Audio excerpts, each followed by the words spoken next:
Hello, everyone. Welcome What should to I the say? What's Communist the Party. What's the Chinese? Ni hao? Ni hao, that's Is a that it? hello, that's all we know. That's all we know. Ni hao, everyone. Welcome to a special CCP approved. Nothing happened at 10 episode of Critical Critique. We have used Today DeepSeek for all our... Have you used DeepSeek today? Have you installed the China OS on your system? It's better than Microsoft. Yeah, way faster. Actually, way, it more, is. more, more, yeah, I would believe it actually way is. faster. Yeah, totally way faster. So, no, jokes aside, yeah, we're covering a video that is all about China. Ali found a video about China. The Chinese, the It's damn Chinese, very Ali. coincidentally fit with last week's Netzer rant. It was like, ooh.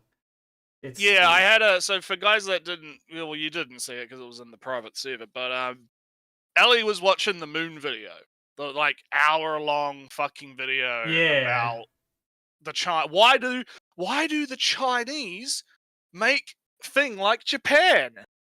It's a mystery. And I had like this giant rant in the chat about, because like, I mean it's pretty much mirrors the first clip on the channel when I talk about the gotcha game stuff, right? And I talk about how, like, you know, Yuzong from Girls Frontline, he's like heavily influenced by people like Hideo Kojima, and really like was impacted by Gunslinger Girl as a youth, right? So, like, the answer to the question is really fucking simple. It's that they're just otaku, right? Yeah. It's really is that simple.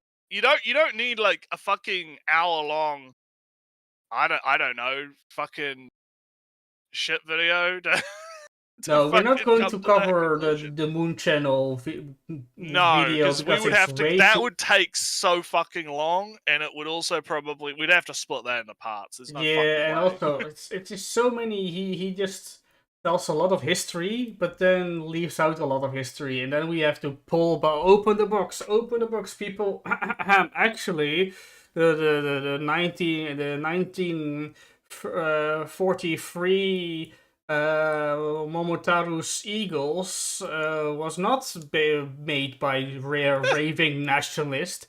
Actually, this guy was a communist who was a passive communist. Moon's problem that I find is that he likes to, and I've noticed this in the like, because we watched one of his videos on stream. Yeah, we a while watched that back. one. It was a while back, the gotcha game. But I also watched the one where he talked about like the Korean gotcha game scene and whatnot. And his problem, something that he likes to do, is he likes to he likes to do a little bit of a topic, and then he'll do like 5 to 10 minutes of just raw exposition history dump, and before going back to the topic. And you would think that he's doing that to give context, but I hold true that the reason he does that is to basically confuse people, right? Because what happens is okay, so let's say you make a point, right? And you're like, okay, join me in a minute to talk about the point again. By the time he's had his giant history lesson, most people have probably like forgotten what the fuck he was talking about. So when he comes back, he can kind of like reframe the point in a way that I find to be kind of dishonest. That's the impression I've gotten Personally, from his stuff. I think he thinks he knows a lot, and he wants to tell everybody all the things he knows, and then he gets but a lot of things wrong. everyone knows, Ali. Everyone knows. You're not smart. Everyone knows. But he knows more. He knows about dates in history and people names. But yeah, it just gets a little bit. It gets very tiring if you have to correct every single. Oh no, he was little micro. The people who were making propaganda were not raving nationalists. They were kind of semi-forced, or this was their profession, or they were, pacifists. And the way to avoid getting, having to shoot people in a war was to be at home, make some animations for the army. Maybe it's telling yourself this is better than shooting people, making a little bit of animation. Yeah. And But we've Ellie's lined up in a video that I don't have opinion yeah, about, so it should be fun. It should be yeah, But anyway, other than that, I haven't. I did have a funny bit of a PC scare, I guess. My yeah. RAM Go sticks ahead. LEDs were flickering, and I was like, "Ah, fuck! Here we go." Turns out it's just Armory Crate being a sack of shit and deciding to brick itself. I think what happened actually was because I was reading about it on the ASUS forum. I think what happened was Windows must have updated the software in the background for some fucking reason. I thought I disabled that, but apparently not. Um, and when it must have fucked something up and just completely bricked the authentication service, and I had to fucking rip that shit out of the system to stop the fucking error messages from showing up. So, Mm. but no, the long story short, I think everything's fine now. Computer is okay. It was just the LED shit, man. Fucking RGB shit. I wouldn't have gotten bloody RGB RAM if I could. If I could. Yeah, Everything's got lights on it. Why I does everything think have lights on it? I just want a fucking computer that fucking I works. have Okay. RGBs on my graphics card. Ooh, I think I have RGBs on my RAM sticks, but it's in a Yeah. case. It's closed. It's not. Yeah. It's not Look, transparent. I'm a gamer. I'm a gamer. I have to have gay lighting. I have the bisexual lighting on my. Makes performance go faster though. Yeah, tune it. Well, I have blue. I usually do blue breathing as my. Mm. I don't know. I like the idea of the computer breathing. I think. But anyway, other than that, and spoiler alert, that because I had to do like 6 hours of troubleshooting to figure out what the fuck was going on, I didn't end up watching any anime yesterday. So I've got a few to talk about, but I don't have as much as I could have because I have fucking more, but dumb shit.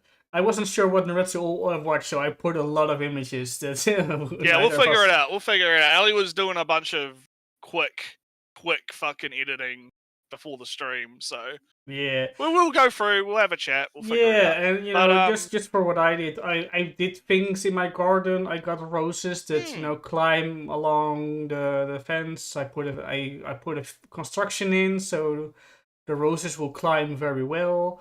I put some bark on my car between bark on the dirt so weeds don't grow as fast. All between the my herbs, so my herbs really pop out between the bark and the good stuff. gardens and Yeah, the roses. good stuff. You know, Looks good nice. stuff.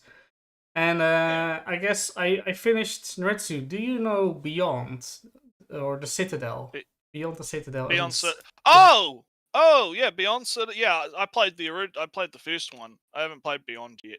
Yeah, Yeah, yeah, no, I yeah, bought them both on the Steam sale because why not? And I good. played them, and Naretsu, it has some vaguely erotic fascination with So organs yeah, falling out. I think that I mean the developer has openly said on Twitter that he would have probably added more sexual stuff if he could, but I think well part of it I do think that there's definitely a like it feels like it was made by someone with a gore fetish. Mm-hmm. It kind of has that feel to it. There is definitely some eroticism in there. And I think the dev has like denied it, or has like tried to be like, Nah, it's what did he not really say in like a that thing? though. I'd have to go and find like he didn't like disparage lewd stuff or anything. I think it was more just kind of like it's he's trying to present a Not certain vibe. just that, I think. Yeah, I think that's what it is, right? And Because I will agree with him that it's not just that. But you can tell based on the way that he draws stuff that mhm, there's definitely some all those eroticness vacant going on. looks and terrible screams and whatnot, and Well, the yeah, just posing. the art in general, yeah, how it's Yeah, drawn. but yeah, But they're good games though. They are really good games. I So really enjoyed the first one. I started and played and finished the first one, which is very straightforward.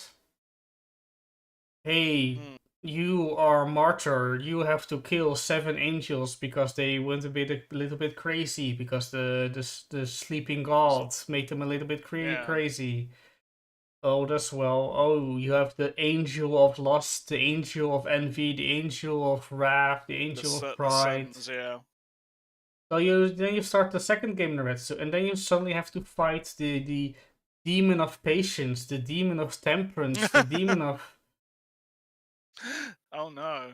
And it's Oh interesting no. though. There's a bit of lore going on where apparently Naretsu a sin happened, Oh unclear what. no. And for Oh that no. sin, the demons of temperance, of patience, of wrath, of whatnot, of chastity, they're the demons of those virtues because they took those things away from humanity.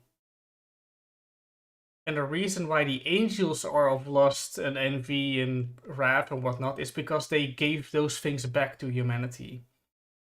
The angel Right. of wrath gave the fists back to humanity. The angel of gluttony gave back food to humanity. Angel of pride gave back, the will to stand up again, and that's kind of a nice reversal that I haven't thought of before really. And then there's a whole thing about gods and weird factions that I'm not very clear about, and Yeah, the lore is very like mentions there of is a lot of spaceships and unclear what actually happened to the apocalypse, but there is a bit of esoteric yeah. stuff going on where it's not quite 100% clear what exactly is. But I think that's mostly. I think it's to leave room for sort of interpretation to Well, kind of the make you kind of second think about it. game, when you reach the end, I'm not 100% on the lore and the implications therein, but it's very very somber. So it's when you go to, when you reach the final demons, the trumpeteers, you can really kind of feel like it's kind of a eulogy for humanity in a way. Like this is kind of humanity is going to die, and we are trying to stop it? Question mark. Should we stop it? Question mark. Are we not just Should we? prolonging suffering? Question mark. And kind of those kind of somber and depressing thoughts and ideas pop up in the game. But But no, yeah, I think they're really good. I think they're fun well worth game, the. fun games. Yeah, I think they're well worth the play. Especially if you can snag them on sale right during They're on the sale Steam right sale. now. Yeah, Steam sale. I'm not buying anything right now, but it's, Yeah, I it's mean, I they're a good pick. They are a good pickup because you can get the bundle like Ellie did. Get a bundle as both of them. what was for the two of them? It's what was it? I can't see anymore because it's like Oh, it is pretty cheap. It is pretty cheap. It's like cheap some enough, clothes or yeah. something. But yeah, I bought like a bunch of clothes for the hot Japan summer. Ah, yes, Um, because again, Ellie will be doing the pilgrimage. He's yeah, the second one. going himself. He didn't believe Joe that Akihabara is gone, so No, he's gonna go. I must see with my own eyes. But do keep in mind, guys, that does mean that we're probably not going to be streaming for like a month. Right? A So, month, like the entirety of August at least. yeah, so keep that in mind. As we are going to talk about all the fun anime, we are going to talk, Yeah, see and yeah. talk. Do keep that in mind that we might not be yeah, Elliot, you're gonna go on the beaches. The Yeah, Japanese beaches. Elliot on the beach. Umida, as they say in Japan. Yeah. So, but no, yeah. So hype for JP trip. And meanwhile, I for me, it's more because it's winter down here. I got a new duvet for the bed, so it's a little warmer. It's quite nice. It's quite Comfy in bed. yeah, nice and comfy. Yeah, very comfy. I got some I'm new such slippers. I'm a big Northern European in that way that I have my jeans and I got my black shirts, and that's good for the entire year. Yeah, yeah, yeah. I know that feel. And suddenly, oh no, I'm going to a near tropical land. Better get some linen trousers and linen shirts. And I bought this, I went for a bit beige because that looks better than all white. But then I had to, I put on my beige trousers, my beige short-sleeved shirt, and then I bought a hat. And goddamn, I'm a colonist with a matchet, with a knife to cut through the jungle. I'm just a British colonist. It really looks like it. It's funny, but I'm not going to share pictures of me. But yeah, that's the. Okay, so I guess the last thing to talk about, I guess, before we move on to talking about China, is so have you succumbed to the Uma Musume crack? I haven't. Have you been infected with the disease, Ellie? The horse disease? No. It's... Joe has fallen. So Yeah. you. No, I'm only bringing it up because man, that shit is fucking everywhere in my feeds, dude. My feed for the last like week has been nothing but horses. Horse girls everywhere. Just so many fucking horse clips. Like people doing races, people crying over the stories, people learning about the backstories of the real life horses and crying over them, right? Like so much fun. Everyone's having fun, Ellie. It's great. I had I had a blast when I saw that the kanji for the horse in the Uma Musume world. It's hilarious. Yeah, it's good. It seems. I mean, look, I'm not going to be picking it up myself because I mean I got enough of these gotcha games to play. I can't be fucking playing another one. I got Springfield by the way. But like yeah, I don't have enough time for that shit. I can't be playing another one of these fucking games. So, but I'm happy to watch all the clips and watch people get excited and watch the gameplay because it looks like a fun game, right? It looks good. It does actually like I could see why it's taken off even in normie circles because it seems to be a very interesting mix of like the gameplay is raising your horse, right? You're training your raising. horse. Yeah, like princess trainer type stuff, right? Like or choose what stats you want to level, different events happen and all that kind of stuff. And then you have the racing component where you're kind of like watching the horses race and you're rooting for your girl, right? You're rooting for her to win. You're getting all excited. And then you also have the idol side of it where you get to watch the little idol performances, right? And watch your horse, do their thing, right? So I think it hits like just the right, markets, right? It's hitting a very select, very deliberate set of markets, which I think is why it's taken off the way that it has. And I'm happy for it. I'm glad. And that's the wrong thing I'm clicking on in OBS. Oh yeah, here it is. This is the thing that made me laugh. Like, yeah, because if horses don't exist and you got your horse girls and they run on 2 legs, what does the kanji for horse do? Because we have a horse with 4 legs, a kanji with 4 legs, but so they just removed 2 of them. And oh yeah, this is Japan with Uma Musume thing. That's the thing I find most funny. How are they going to handle the real world implication, the implications of the lore they built? Anyway, it's a fun. So anywho, I guess we should start talking about China. Yeah. China. We're gonna talk about China. It's China time. Yeah. So how China outsmarted the anime industry. Almost. I already got kind of an issue. Well, it could just be right, clickbaity, get your attentions, get the attention. Yeah, it could be a bit of a clickbaity. I don't know who this guy is, so and also I'm gonna come in here and I'm just going. justice on that one.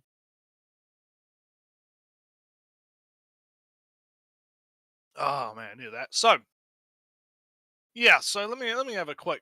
Let's do it. So Sorex. Let's do a quick background check, guys. Let's do just a real quick background check. Oh, he doesn't have a lot of videos. He's got so. Oh, actually, wait, no, wait. Oh yeah, he doesn't. Okay, so I found the woman. I found the anime Woman Can't Resist.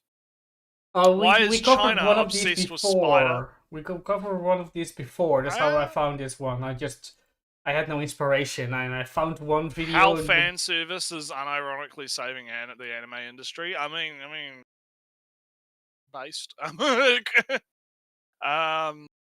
Yeah, okay. So yeah, it doesn't seem too bad. But we'll see, because No, because you've watched. for the background, for the behind the scenes, I had a video and I was going to make a thumbnail on it, and then I skimmed it through just to make sure, and then I was like, oh no, this is kind of very annoying to talk about.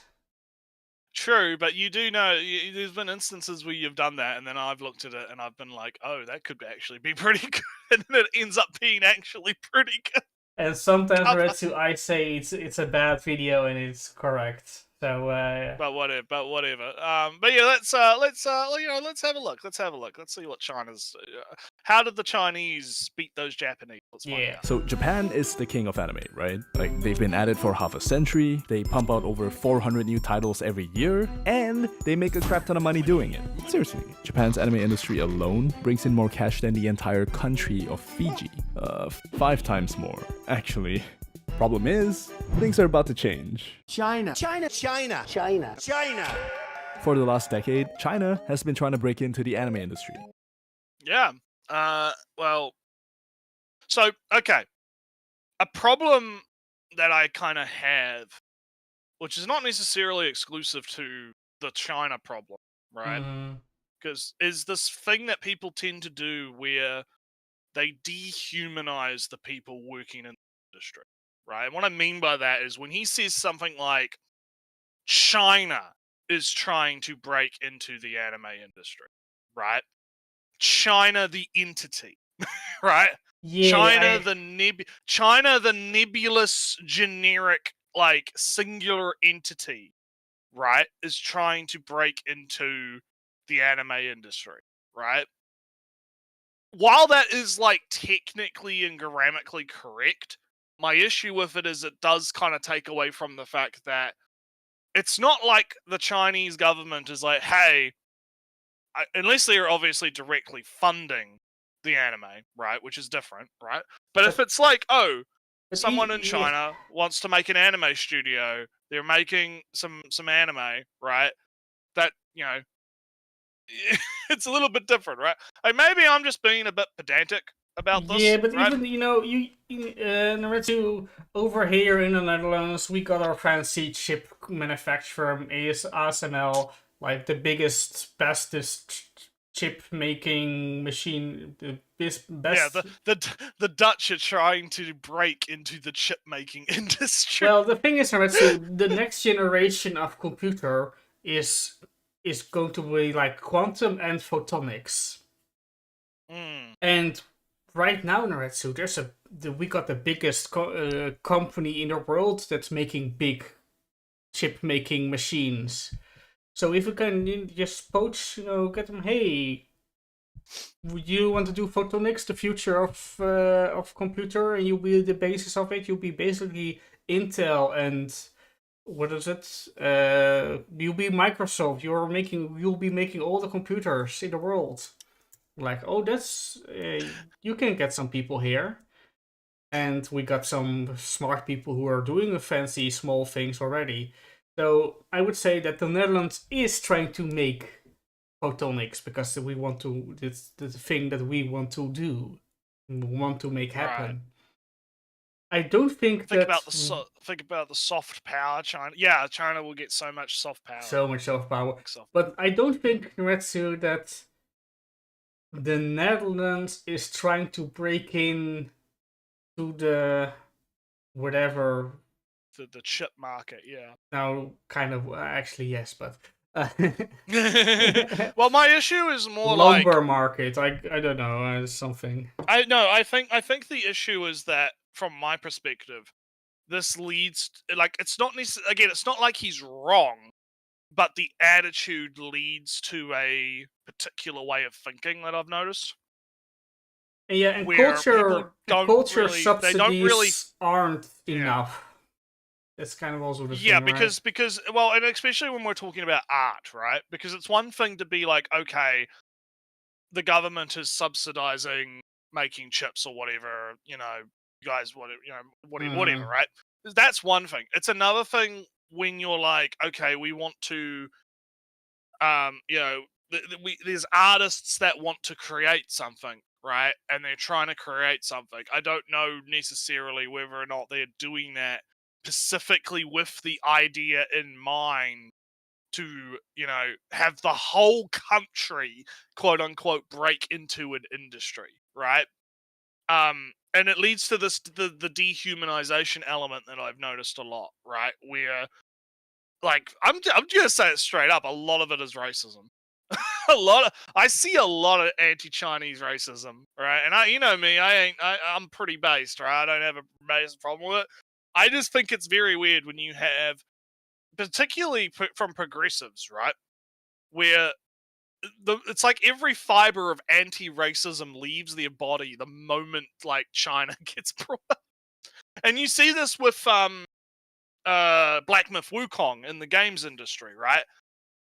Because there was the whole Game Awards thing where the guy was like, "Oh yeah, I had like prepared a speech, but I'm still happy for like the guys that won. I'm glad that we got to be on the world stage, right? Show that Chinese artists are producing stuff." And he got like fucking raked for that by like the industry because how dare you Chinese man come here and you thought you were gonna win and you had your speech prepared. Oh, the arrogance, Ellie, the arrogance of this Chinese man, right?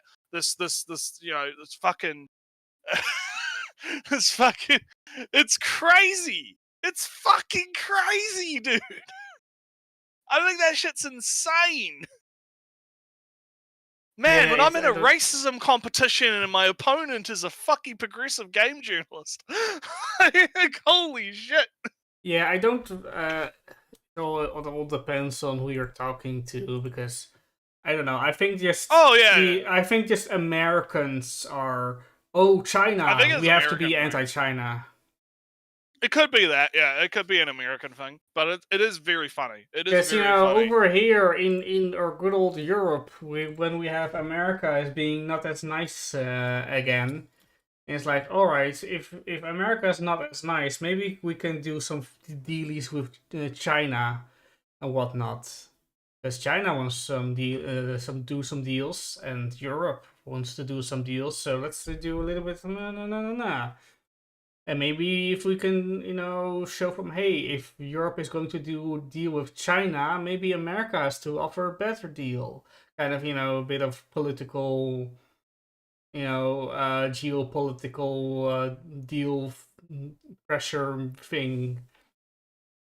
So yeah, I don't, because China isn't the big enemy over here, and I don't think it's for you. It's the same for you, Naretsu. China is not the huge enemy it is. Well, they kind of are I guess. a bit of an enemy. But the difference is I separate the government from the people, right? I can have problems with the CCP and the fact that they're censorious motherfuckers and the fact that they seem to want to push a lot of foreign investment into NZ so they can basically take over through fucking, buying all the land, right? And that kind of thing. Like, I can have criticisms in that regard, but that doesn't mean I'm gonna shit on, like, this game dev, right?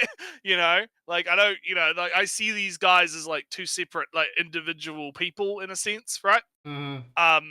And I think that's my problem with this, is, like, I think you could be very critical of China as a general entity encompassing the CCP and, the political side of it. but still recognize that the Chinese people are actually fucking human, right? There's also, you get really. China is huge, so when even a big company in China is doing a thing, they are not doing it on on the marching orders of any other entity really. I don't really Yeah, unless it's kind of weird. otherwise unless they are like one of these critical industries or just a front in another way. No, they're not they are not the government or in that sense. Yeah, so I'm kind of like, that's kind of where I'm like, my main stance on this is I feel like people kind of Oh no, this generalize gacha a bit game is too from much. China. This is spyware now. Oh no, I'm gonna the CCP is gonna look at my dick pics. No, the no. Yeah, But I yeah, no, don't really know yeah. when stuff like DeepSeek gets banned by America and even Europe over here. So The yeah, day it because comes I out. mean I understand like, oh, you can't have like a Chinese phone if you work in the US government, right? Yeah, That's but one thing, for right? people, the regular people. That makes sense, right? That makes sense. But when we're talking about like when we're talking about like individual people, right? It's like, yeah, no, like I don't think Yuzong again from GFL, right? I don't think he's like a fucking like bug man that you know he has to walk in lockstep. He has to be a party man or whatever, right? I don't get that vibe from him. I don't get that vibe from a lot of the other gotcha game devs, right? Where they feel like they have to play by the rules, right?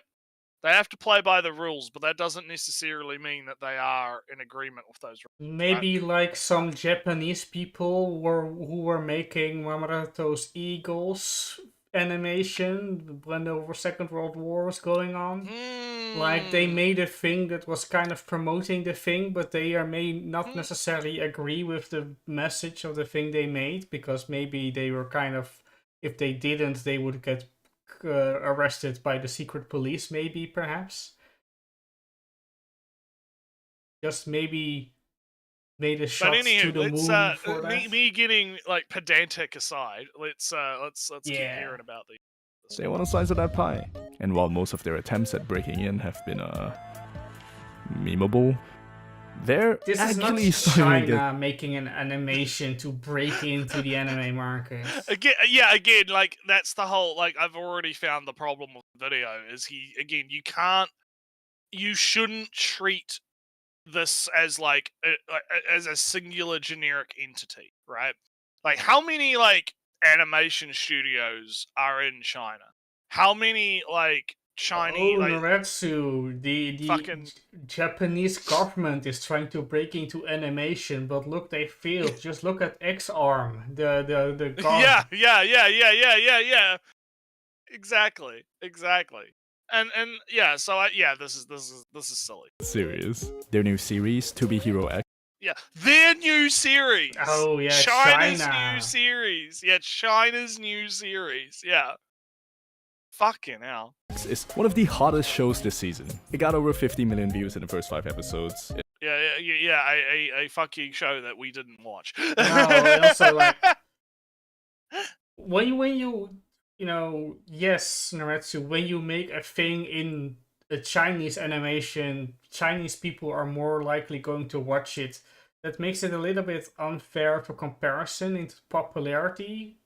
In that popularity. Yeah, one of the issues with this is China. It's like you said, China is fucking huge. Yeah, it is a giant landmass that has a giant population. There's a reason Hollywood and other companies have been trying to break into the Chinese market, because China is like a giant fucking gold mine, right? Mm-hmm.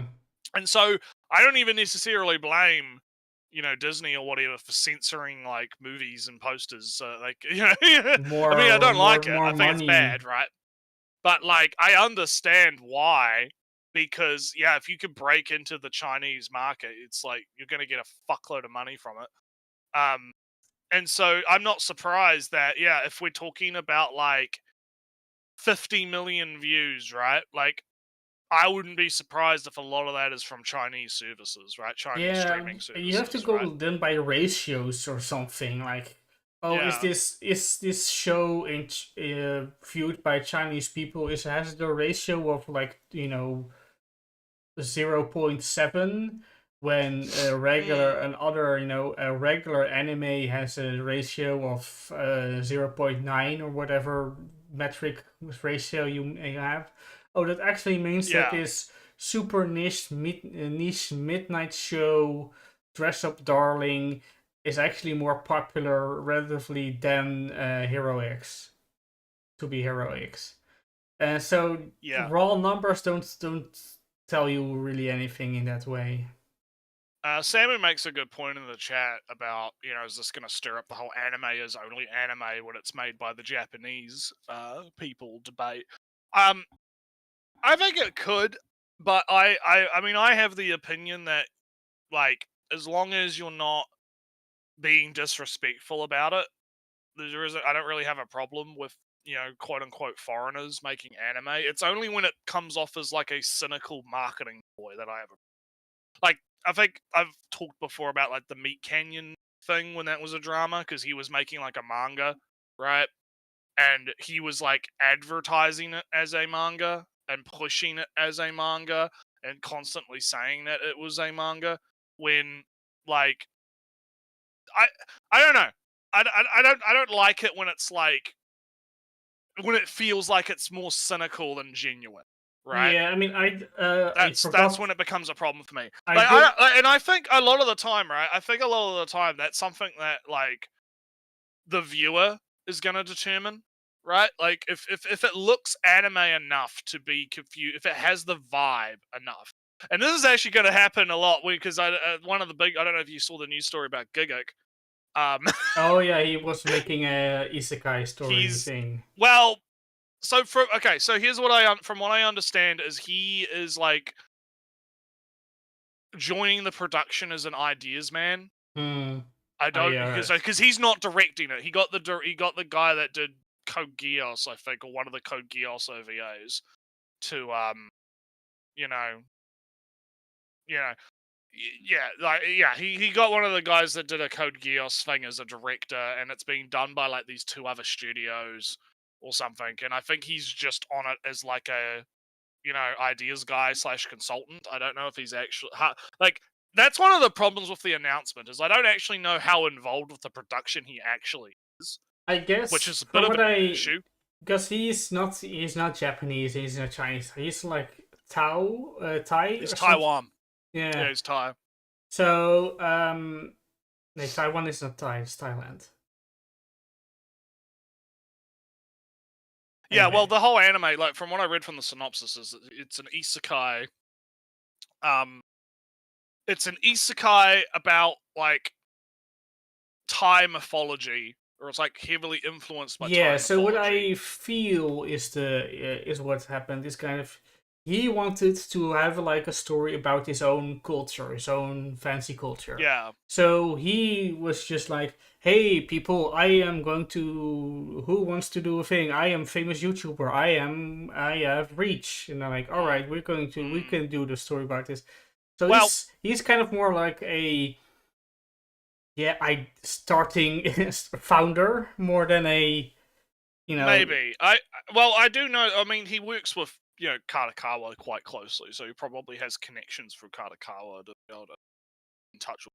Right, I wouldn't be surprised if that's how he did. This is the problem. Again, this is the problem with it that I have. Right, is like there's too much vaguity here. Right, and I actually think he has a golden opportunity right here to actually fucking do something good, which would be to show the world the process.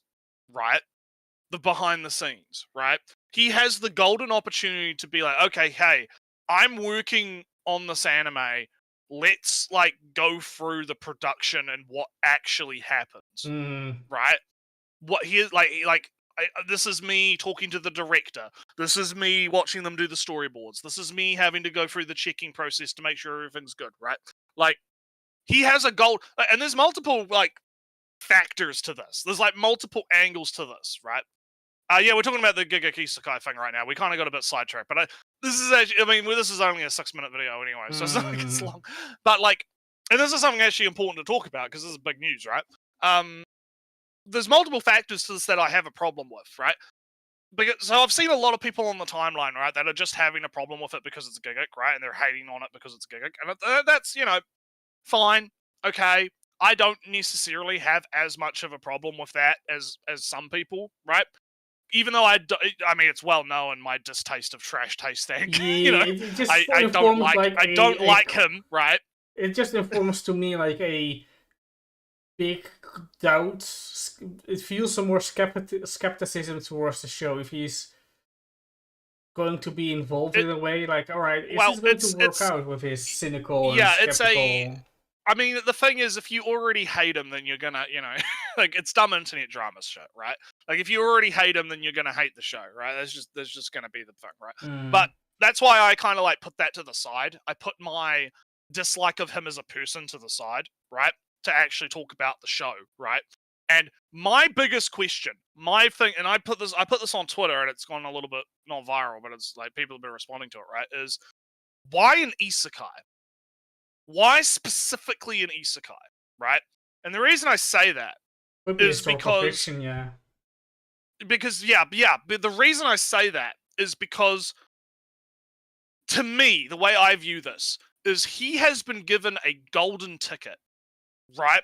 He has been given an opportunity that most anime fans or otaku would never have, right? With like the chances of me and you, Ellie, being able to head a fucking anime production are like 0, right? Fucking 0%. That is something that we are never going to be able to do. And yet here Gigak is, right, having that opportunity, and he chooses to make a fucking isekai, right? And so I was kind of positing this on Twitter, and this isn't to like shit on isekai, right? Like, this isn't me like saying that isekai, shitting on isekai. I just think it's a missed opportunity, because if he wanted to make an anime about like Thai mythology, yeah, like Onion's right in the chat, right? Gouda's right. Why not make a fantasy anime? Why not have a fantasy anime set in like Thai mythology world? Yeah, right? like historical fiction, kind of. I said. Yeah, historical fiction. Yeah, why not make it a historical fiction or something like that? Like, there is like so many like. There's so, like, I was even thinking of like, why didn't he do like a slice of life where it's like modern day with like Thai mythology, like just do Dragon Maid but fucking Thai myth shit. That would be fucking cool. Like, I think that would be cool because that would be different, right? That would be interesting. It would be something that you don't see a lot of these days, right? But he's shows, and from one perspective, because I've had a lot of people kind of tell me, "Oh, Naretsu, you don't understand. He loves isekai. You know, I know, yeah, he shits on like 90% of them and thinks they're trash. But he actually really loves the genre of Naretsu. He actually really loves it." And I'm just sitting here like, what the fuck? You people are fucking deluded.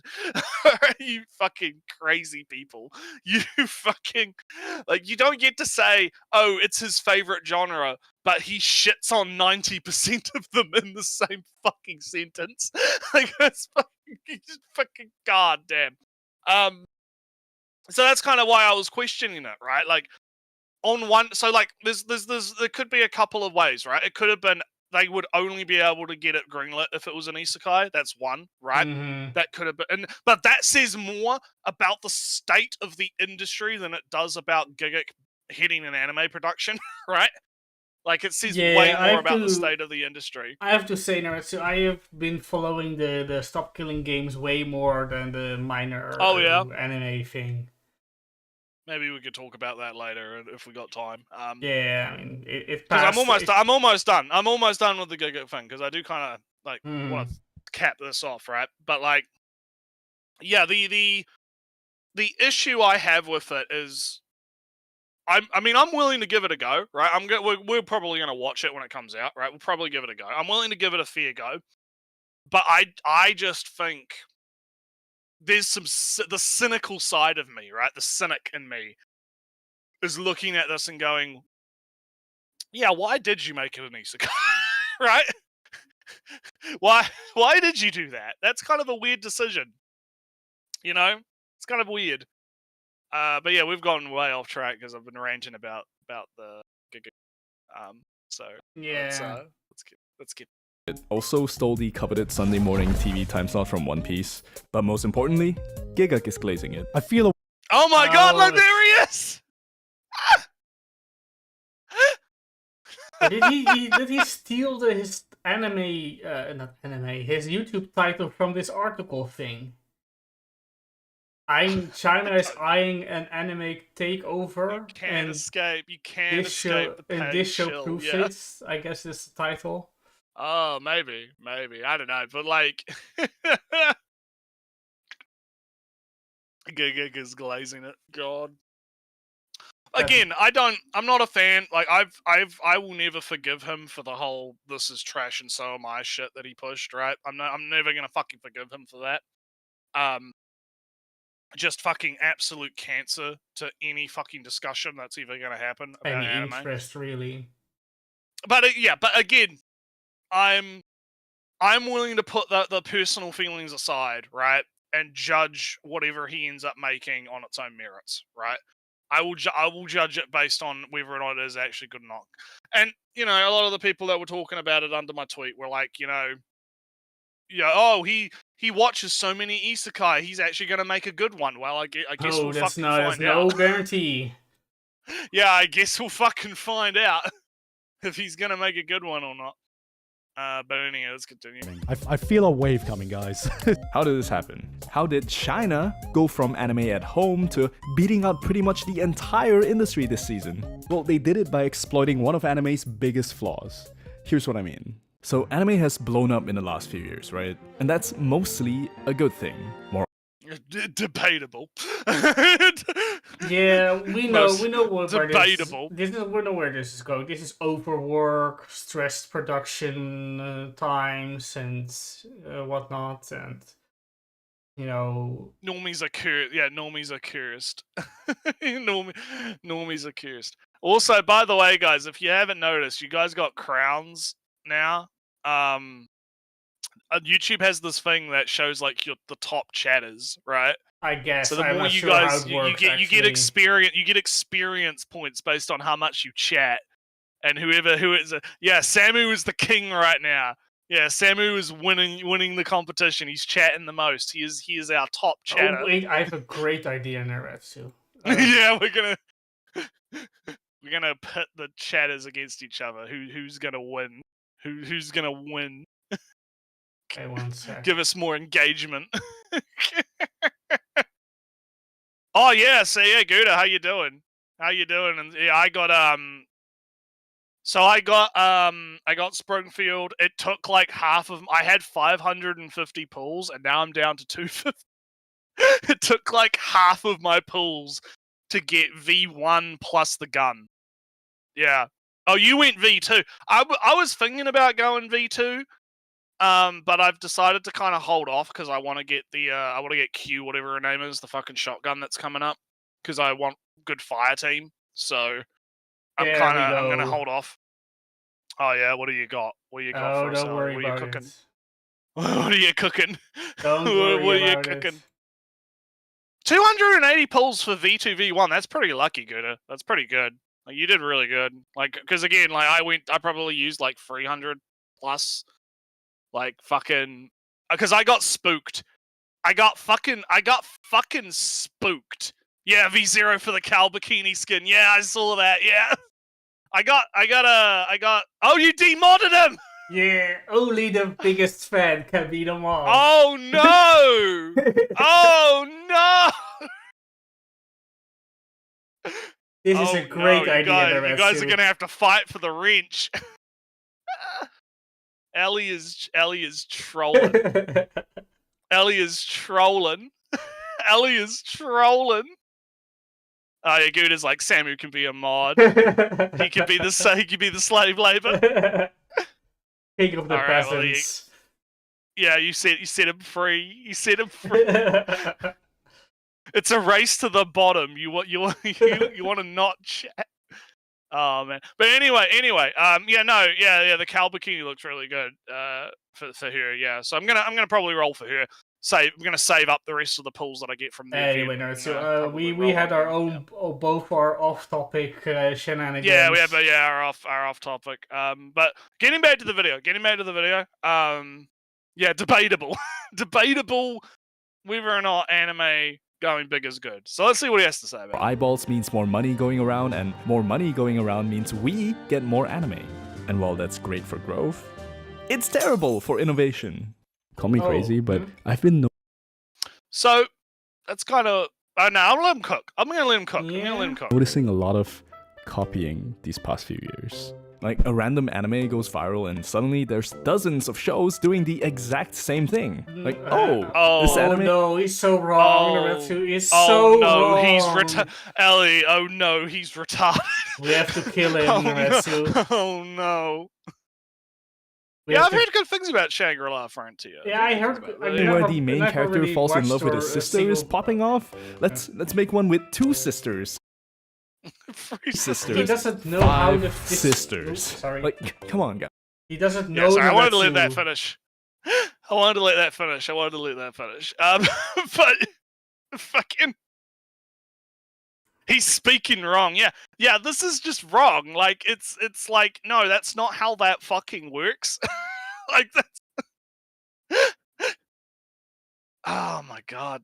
No, I mean, you can. Oh there my are god. other things that anime likes to copy of each other, like Bloom and computer After Effects and whatnot, and all those light flashes and whatnot. Use of CG and stuff, yeah. Like, Well, and again, it's in a specific way. I mean, right? In the flashy lens flares, kind of put lens flares on it, and it looks cool, right? That kind of CG is kind of what I see is copied of each other, but stories, so that's an entire different path, that entire different production line. How that comes to be, and like how are you going to say, oh, what about all the battle shonen 5 years ago? What about all the harem ecchi comedies 10 years ago? What all about whatever before the moe stuff before that? Was that bad for anime 20 years ago?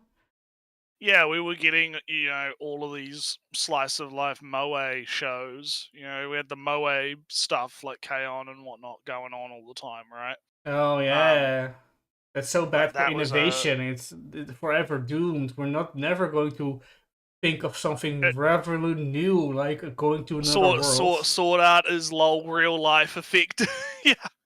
I feel like this is just the wrong way. Like it's a very surface level analysis, right? It's a very like he thinks that he's connected the dots, right? But he actually hasn't. No. Right?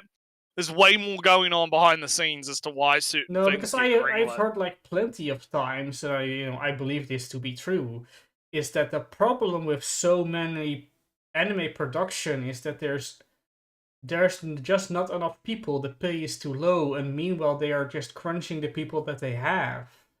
That's the problem with so many anime in a season. The big crunch. Yeah, of it's not people it's not them copying each other, right? It's not. That's not the real issue here. But yeah, anyway, let's let him cook. It's like, at least have the decency to make them look a little different. There we go. And I get it. More money in the industry means that there's more on the line, so anime studios, understandably, want to stick to formulas they know will work. But the trade-off is, it's boring as fuck. Kinda like a Michelin star chef who only knows one dish. It's tasty, sure, but at some point people are gonna want something different, And that's where To Be Hero X comes in. This show stormed into the kitchen and tore up the cookbook. Everything about it is fresh and experimental. Just look at it! They got this blend of 2D and 3D going on that I actually think looks kind of weird. But then you also get these delicious anime fight scenes, and they were just... These completely destroy YouTube's compression. Yeah. I'm just thinking of, what about, Reject Ranger? Yeah. That has like a mix of 2D and 3D, right? A What little bit, about sometimes, yeah. Freerun does some things, some 3D-ish at rare times. But there are other shows that use 3D models sometimes. Hoseki no Kuni, Land of the Lustrous. That's a 3D anime. That's good actually, and that Yeah, used some yeah. 2D sometimes. Now, like, I haven't watched the show, right? I haven't watched it, so I don't actually know much about it. But from what I can gather, it kind of seems kind of shonen-y a little bit. I've heard the premise is basically the premise is how the amount of people who believe you can do a thing makes that thing stronger.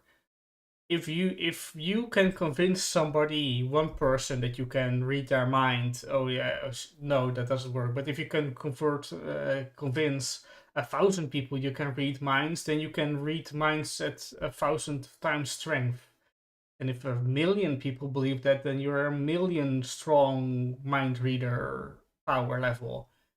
So it's all about, from what I understand, is that it's all about reputation management, and I feel social commentary bubble up as I say this stuff, Naruto. That the belief in that you can do something gives you the power to do that thing, and if you lose that the confidence, the trust, the belief in the people, then you lose power. That sounds like a social commentary of a thing. Hmm. What Yeah, if well, I was what never if interested people enough. don't believe you worked at Blizzard? Yeah. Suddenly, you're a lot less of look, a hex. Ellie, we need to like collectively make it so that Tim Schafer is not the CEO of Microsoft Studios.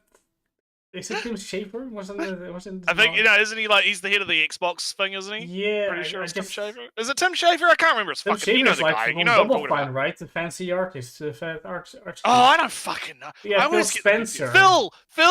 Tim Schafer and Phil. I always get those two confused. I don't know why. It's an autism thing. Yeah, Phil Spencer. Yeah, we need to all. We gotta collectively create a fucking mind thing so that we can fire him. We can fire him I'm mentally. going to. I think the collective mind is that Xbox is doomed and is going bankrupt. I think that's already. Yeah, that seems to be what's happening. Well, no, I saw it like they're firing all these people. Apparently, they're firing a lot of people because they want to switch to AI or some shit. Terrible.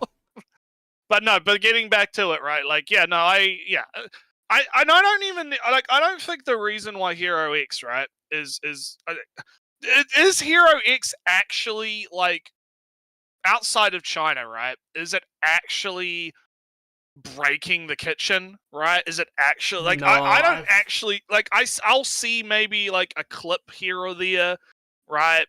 Actually Indians, yeah. AI actually Indians. I've seen like clips here and there, right? But I don't see a lot of people talking about it, right? Like I don't see a lot of hype around it, So and that could just be my feeds, right? Could just be my feeds, Gundam right? has still a lot more conversation about it. Yeah, dude, I had to avoid Twitter on Wednesdays because I would get spoiled if I looked at Twitter because everyone was talking about Gundam. Yeah, so it's crazy. People talked about Gundam, they talked about My Hero Academia, they talked about well, those were kind of the big shows of that time, and yeah, we talked about Quacks a lot over the last few streams, Gouda. Yeah, Quacks is really good. Quacks is really good if you're a Gundam. If you really like Gundam, you'll probably or just think Gundam is neat in some ways. Yeah. But just to say that Hero wasn't the top show of the last season. That's still other shows. I wonder if because I could use live chat, even though live chat is probably not like the best. Like, because it's selection bias, right? I could probably like set it to like highest rating or some shit, right? And see what was rated the highest, right, for that season. That could be one way to do it. If I add skip on there, and then if I do sort by, I've got it sort by popularity, but I don't think that is like average rating. So if I sort by average rating, right, for last season, yeah, it was quite high. So like if I go to spring and I sort by average rating, One Piece is number one, obviously, right? Funnily enough, Apothecary Diaries Yeah. is right. It's So peak, that's I tell you. I saw that the third season of that got announced at AX, so that's was it? happening. All right. Yeah, I saw it on Twitter, so you can be happy to know that you'll get more Mau Mau. So that's 8.57 Also Chinese. rating. Is this a Yep. conspiracy? So it's an 8.57 based on 1,406 user ratings, right? And then Detective Conan is next, and then so if we remove Detective Conan and One Piece, it's Apothecary Diaries, To Be a Hero X, Windbreaker Season 2, Fire Force, Una Musume, right? The Shinji Family. Rock as a Lady's Modesty is quite high too, which is quite good. So yeah, it was pretty popular. It was pretty popular. Apparently, it was pretty. I kind of did doubt pretty these good. numbers because I do too. I think it's Gundam selection is bias. way lower, and I'm very sure Yeah. it was way more Yeah, popular. I would say you would have to. Well, the thing is, I know Gundam was a bit divisive because you had a lot of people not like it because it was too kind of like fan servicey, not in the fan servicey in terms of sex, but like Gundam fan service, right? Like it was too Machines referential, and right? lore and references. Yeah, big lore, big that's that character that I liked from the 70s cart, that kind of thing. So I don't know. I'm not going to debate like whether or not heroes like I'm just saying like I didn't see a lot of impact from it. So No. that's just me. But let's continue because we're getting completely off topic. Let's go. Come on, chefs. Oh yeah, Uma Musume. Yeah, we talked about that before you joined up, Gouda, about how Uma Musume. Like my fucking feed on Twitter is just fucking destroyed. It's just horses. Is it not already on Steam or someone? Yeah, it's on Steam. It's already out on Steam. Blue Archive came out on Steam too. Recently, so that's good. Yeah. I was seeing like someone was comparing the Steam version of Blue Archive to the Android version, and apparently it runs way fucking faster on Steam. Why? Of course, it has bigger PCs to work with, bigger screens and bigger. Harlow is talking about anyone who talks about Glover, Una, and Varus. Lamau. Yeah, I know what that's about. That's funny. That's funny.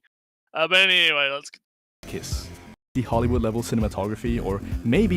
Wait, what the fuck does Hollywood level cinematography mean? Nothing. What the fuck does that even mean? I like this show. I like that they can rotate, which is super hard for animation. Oh no, they know how to use a camera in Unreal Engine or some shit. Hoseki no Kuni, right? Land of the Lost Treasures. Yeah.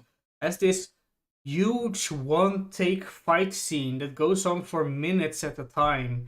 And the camera because that's the kind of stuff rush. you can do when you're animating in 3D. That's the kind of shit you can do, right? You could have a static camera that can, or like a camera, like because the camera is just a floating fucking ball, right? You just fucking move it around. And then it goes from it closes in when she's hiding behind the desk, and then zooms, goes back and zooms out. So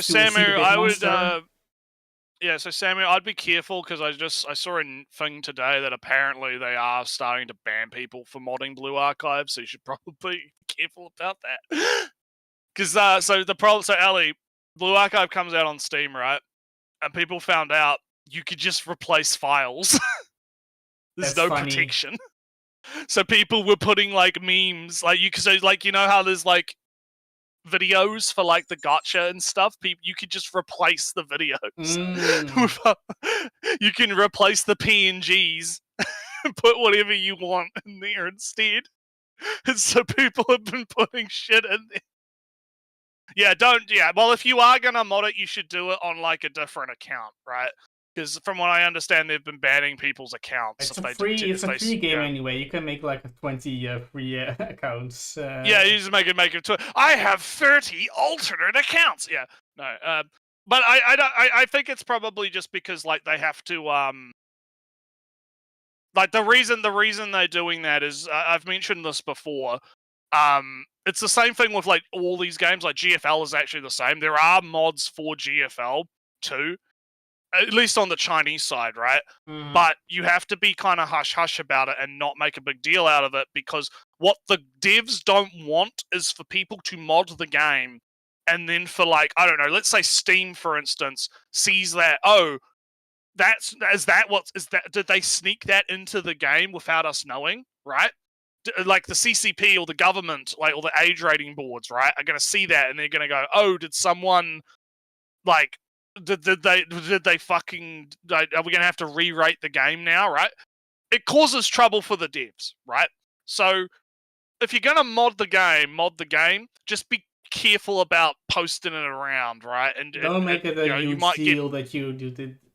Because yeah. the The shift biggest up, problem. the shift up guy kind of talked about this in that interview that we talked about like 2 weeks ago, last week, where he was basically like, "Look, I think people should be able to mod the game and do whatever they want. They own it, right? But just don't fucking be an idiot about it, please. Just don't cause trouble, okay? Because the reason just was do your- because you don't want to give the impression that the mods are the base game. Yeah, exactly. Yeah, so you got to be careful about that.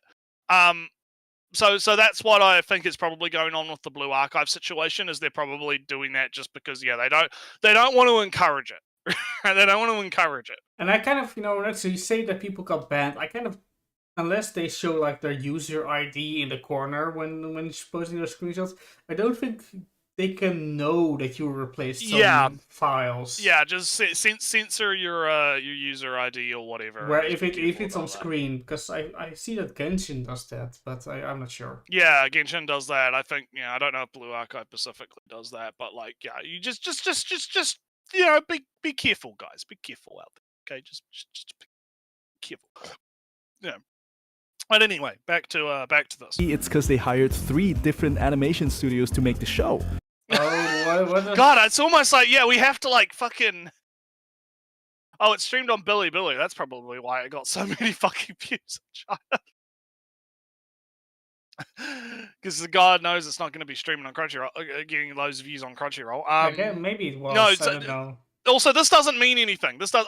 Free animation studios worked on it. Yeah, like, Ali, like, there's a lot of cases where it's like, oh yeah, they'll outsource to like 3 different studios to make a thing, right? Or just 5 different animators that are all freelance and they're. Yeah, if we they are all going to get include hired. If say let's say we're going to include every single freelance animator as its own company, how many companies would there be in a single anime episode? Exactly. It's a little bit silly. Yeah. It's a little bit silly. Anyway, let's keep going. See if we could not pause every 2 seconds. It's like, because it's like every fucking sentence he says something that's just stupid. But this thing looks so unique. And it's not just how it looks. This anime feels different too. There are 0 recycled tropes in the show. No high school, no 1,000-year-old lollies, no Oni-chan, please help me out of the dryer. That's a Western meme. This It's so fucking stupid. This man is fucking. I'm sorry, this man, my man. Like, it's like a rehash of a rant I've had Which before. Where I'm like, trope is there in those favorite shows behind him? I don't know. Oh no. Yeah. The problem is these people. Like, I don't know what it is about these young zoomies. He looks young. Right? I'm gonna call him a zoomie because he has the zoomer mindset. So he's a fucking zoomer, right? Like this zoomy mindset of like tropes are the be all end all of fucking everything. Right? Oh no, it used that trope, therefore it's bad. Oh no, it didn't use that trope, therefore it's bad. Oh, it used that trope, that's the good trope. It subverted the trope.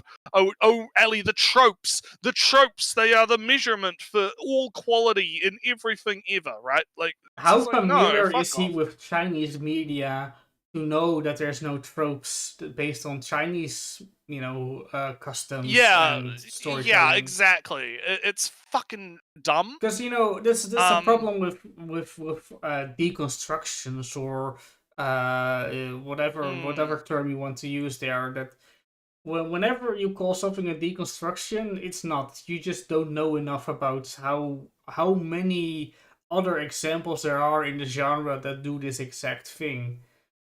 There was this famous example on TV tropes, on examples of deconstructions in various shows. Yeah, I watched that video too. From I think it was it Sword what's his Guy, name? Swordman, Sworden. the sword guy. No, the good sword and study or whatever the fuck his name. Yeah, I can't remember. He's one of Joe's buddies. Yeah. He did a video on deconstruction a number of years ago where he kind of shows that like it just doesn't fucking mean anything. Like the definition on TV tropes changes like all the fucking time because they can't even fucking agree. There's some kind of a slightly overlap. That's not the issue right now. The issue is that all the examples of deconstruction shows, they're deconstruction because they do something unique. They do something different. When in actuality, there are 5 other shows that do this in various degrees, and other shows do it more than the show that's mentioned in TV tropes. So, from which point is it in deconstruction? It's super unclear, and so it's like I said, it's all based on you not knowing how much of these stories are there, how similar they are, how you can put them in a line or Venn diagrams or word clouds, in how they are all connected and ideas connected, cultural ideas spread around, intermingled, as all storytelling is. People need to stop assuming that they know the entire media. I don't know the entire media of anime. Yeah. Alright, anyway. It's a serious story with a hard-hitting message about the dangers of fame. Anyway, point is, To Be Hero X was one of the only anime that dared to do something different. Instead of copying a successful formula like everyone else and playing it safe, it took a huge risk and innovated. Which is kinda ironic, because China is usually the one doing the copying, am I right? I don't know, I just thought that was kind of funny. Anyway, fans saw the show cooking with all these new ingredients and they loved it. I expected nothing and got blown away. Wait, this is actually a banger. 2 Reddit comments from 2 months ago. This video is so fucking bad. I'm sorry. Because he's not saying anything. I like the show. I have never seen anything like it. Oh no, people liked the show. Okay, people liked the show. So? So? I mean, it doesn't say anything. We can celebrate a good Chinese anime. We can celebrate a fresh perspective, a setting we have. I thought it's a setting I haven't seen. I haven't seen before. I am refreshed by this story, but we have to make it a huge cultural victory in a way. Never before seen, never done before, and that's when you start. That's when you get into problems. When you say it's never done before, never in this way, 100% unique, then people will come out with their finger pointed and other hand on the glasses, putting it closer on their nose. Actually, this story beat comes from this thing over here, and then 1,000 other echoes with more actuallys, with 1,000 other points and other things that you can point to that are from other things and other wares and other we. Yeah. Yeah, it's kind of it's very this video is just bad. It's just straight up. Yeah, GFL2 Chinese, Blue Archive Korean, Chinese publisher. Yeah. It's kind of funny how that kind of works. But no, it's he's being very, very weird about this, right? He's being very, very weird about this. Let's keep going. It's like dog shit. Whoa. How'd that get in there?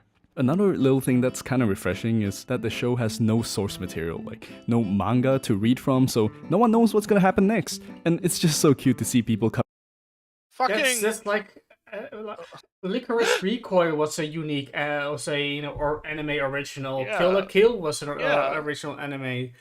What other Gundam Klux was an original yeah, anime. Gundam was an original anime. I don't know if there's some show particular in this season that's anime original. I'm gonna have a look. What's coming out this season? Yeah. What am I watching? That's manga, game, manga, light novel, manga. Oh yeah, Panty and Stockings original. Oh, yeah. Oh yeah, the milk. Yeah. Yeah, but well, here's the thing though. Like again, how's this a bad thing? How's this bad? Like this isn't unique. Is my problem, right? This isn't like oh the Chinese made an original anime. Okay, who fucking cares? So what? Good for them, I guess. Like it Lazarus doesn't. was Like an it's original not like last.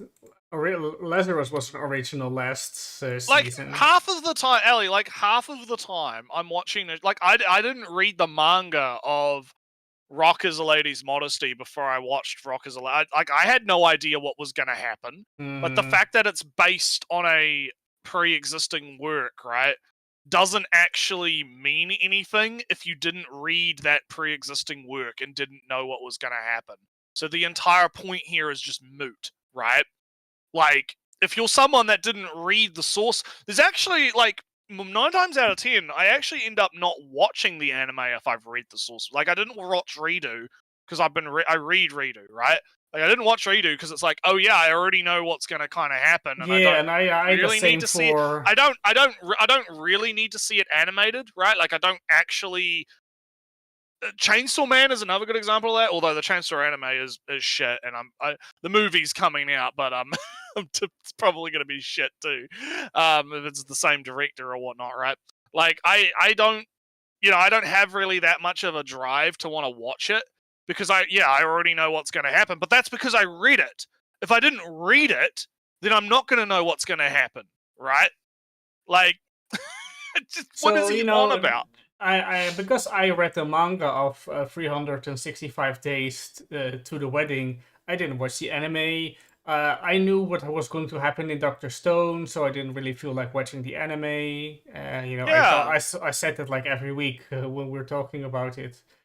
And I know there are other shows that was it like last season or the season before that? There was another show that I knew the manga of, and for that reason I didn't watch the anime. It's a thing, and to circle back a little bit to oh, it's original. Oh, that's so unique. I mean, was it Apocalypse Hotel was an anime original last season? Naruto, I have heard very good things about it, about Apocalypse Hotel, and I saw some highbrow thoughts about Naruto. What if every Japanese person just disappears from Japan? What's left of Japaneseness? And that's kind of the question the show is trying to answer. What cultures and customs survive the apocalypse when all humans are extinct? What can you point to? And then these robots that are emulating the Japanese people in a way are then the inheritors of the Japanese culture in a sense, in a way. Oh, that's a thing, Naruto. That's a story, an anime original. Are we going to praise Apocalypse Hotel next? Because they're all robots. I don't think there will be like a romantic comedy love story in that one.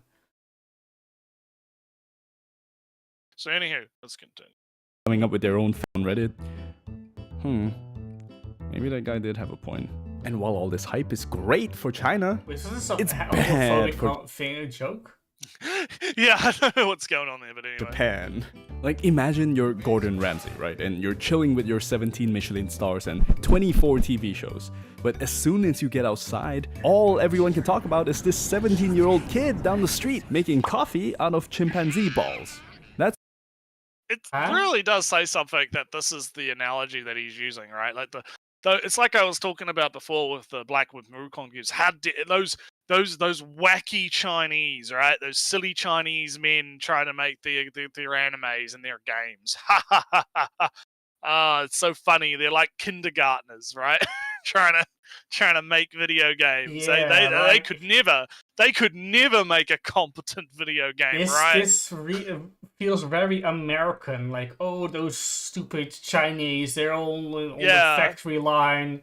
They can't make art. How could they possibly have time to make an anime when they have to work 40-hour weeks in the factory? You know, like fuck off. And read the little red book It's every just hour. it's that's so free. dismissive. It's just so dismissive and kind of like demeaning, right? To kind of have this view of the Chinese like that, right? And look, again, I'm okay with a little bit of casual racism, right?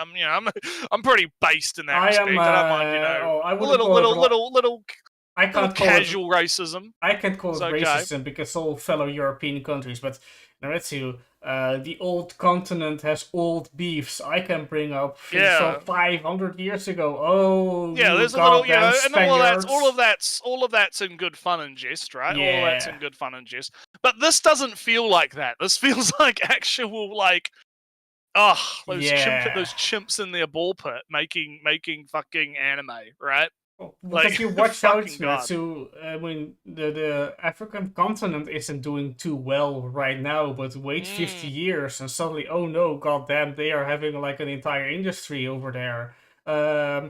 We have to, the racism doesn't work anymore. They're making stuff better than us. How can we do racism now? So anywho, let's continue. That's pretty much what's happening to Japan. Where's the lamb sauce?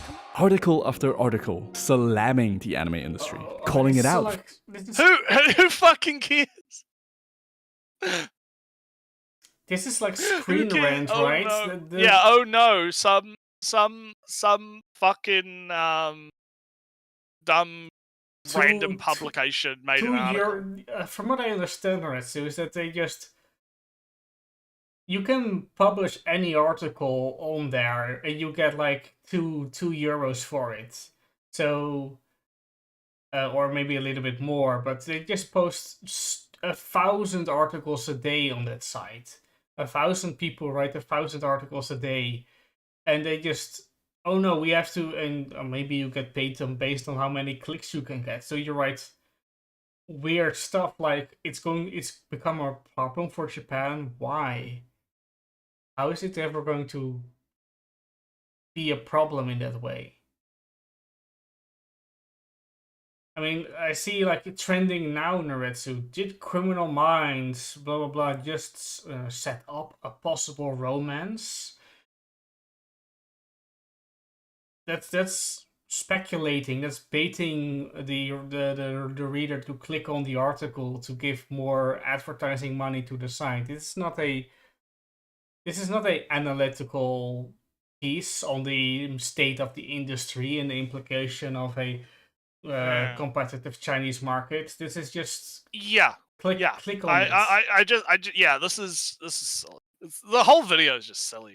It's just fucking silly. I feel For being almost that he you got tricked by these sites that recycle the same article, and maybe like I think the problem is this guy is like a surface level, right? Like analysis of shit, right? He's just taking things at face value from like a very simplistic surface level perspective. I couldn't believe that people saw this article right here and then threw it in an AI bot and said word this article differently and then posted it on their own site for the same clicks. Yeah, exactly. But anyway, Repetitive and stale, glazing China. And that breaks my heart, because I'm Team Japan till the day I die. But these guys kind of have a point. China has been knocking on the door of the anime industry for a while now. And with this new show, it feels like they finally got tired of waiting and blew up the whole damn house. it's such a one weird. show. Oh man, China made one good show, and that means they destroyed the anime industry. It's over, Ellie. Anime is dead. It's gone. China May is the new the new hotness, right? Everyone cares about the China May now. It's so dumb. It's like I don't want to be too insulting, but it's like a fucking child's perspective, right? of like, oh, the Chinese made a good anime, and that, oh no, my poor Japanese. Oh I no. mean, I've been thinking the thought in my head in the back of my mind was maybe he's going to pull it back, right? From, oh, but I think anime will stay. But he just keeps digging further and further. I don't think he can get out of this pit by just turning around and say, oh, but I think anime will be fine, actually. He just, he's setting himself up to be in a big hole that says China will win. He's going all the way over there. So, is it over for Japan? Is Oh. China actually going to become the what I new said. face of anime? A lot of people seem to think so, but A lot I of- see a different. Yeah, a lot of people. Where? It's the same What article do you mean? posted five times over. What do you mean a lot of people? I've seen literally no one. Literally fucking no one in my feeds has said this, man. Who are you talking to? Who are you getting this opinion from? I don't know. I mean, Gouda, I don't think It's he's so a fucking weird, tourist. man. He's just wrong. He's just wrong. He's just silly. Story. To Be Hero X may be this groundbreaking out-of-the-box anime, but end of the day, it's still anime. Up close, it may look totally different, but squint a little and you'll start to notice the good old spiky hair, big eyes, and character tropes that we know and love. The show may have flown this in is from almost China, but it- this is ties to that Moon video that I watched. Like, Oh yeah. oh yeah, no, Yeah. the anime aesthetic. Why would they make something that's like Japanese animes? Oh, I don't know. Maybe the Maybe close because proximity. maybe because like this art style isn't uniquely Japanese. Maybe it's like I mean, if you look at the back in the day, because they release like the anime statistics every so many years or whatever, Mhm. or every few years, like the fucking if you look at that, right, like China is actually the one that usually is watching anime way more than the West most of the time. well, Like the in- Chinese market, again, the Chinese Yeah, market is it's huge. kind of in Lots of Chinese numbers, it's people kind are of- watching anime, and if lots of Chinese people are watching anime, what are they going to get inspired by? Fucking anime, right? It's but also not. just that It's not rocket science. It's literally not fucking rocket and science. even say Naretsu say that they're totally brainwashed by the anime waves, and this is the thing. And let's set that aside. Maybe, just maybe, because they are so close, because they share a lot of history, proximity to each other, maybe they develop this similar culture where they have somewhat similar art styles. You can differentiate them if you look closely, but maybe they just look somewhat the same-ish.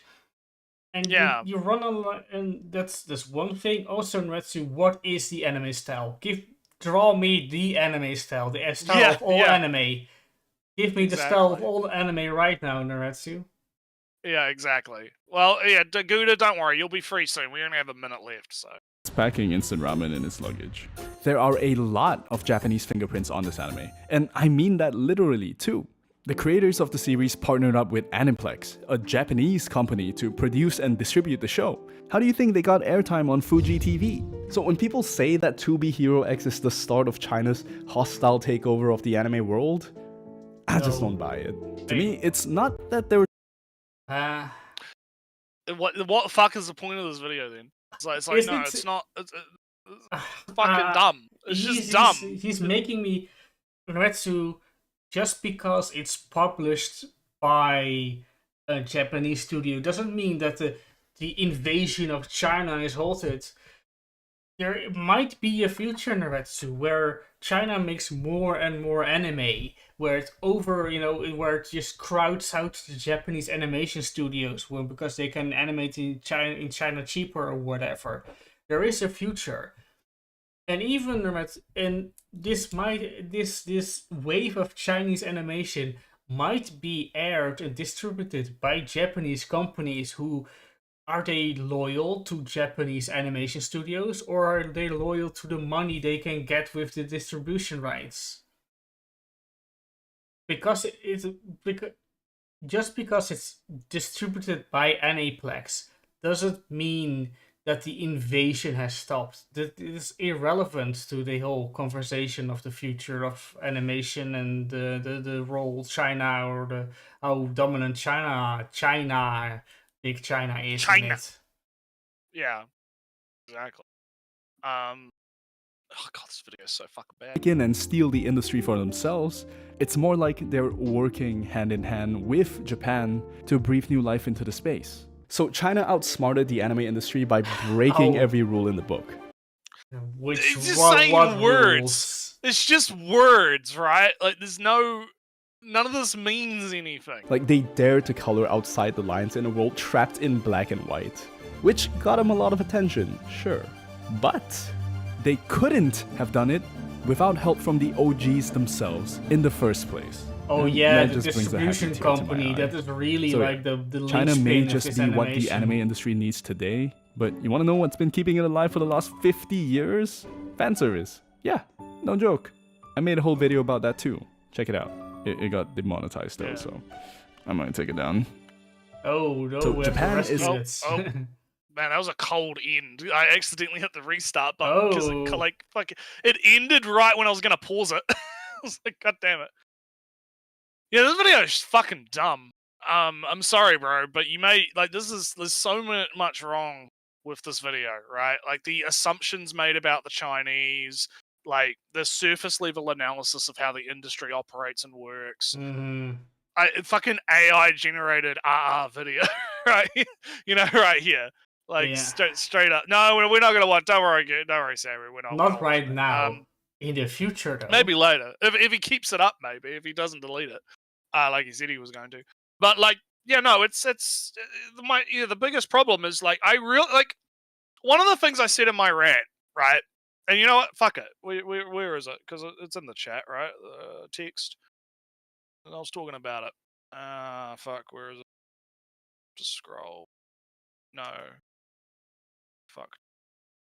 Oh, here we go. So it's like, yeah. So, you know, so this was what I was saying about the Moons video, which I guess kind of applies to this, right? Mhm. I've not yet watched the video, but my base response to the entire premise is that Moons is overlooking the very basic fact that people most of the time who work at these gacha companies are otaku and are inspired by otaku because, well, they grew up with it and like it, right? And all of what I'm saying here applies to anime as well, right? It applies to what these studios are doing, right? It's not even like a super deep secret or anything.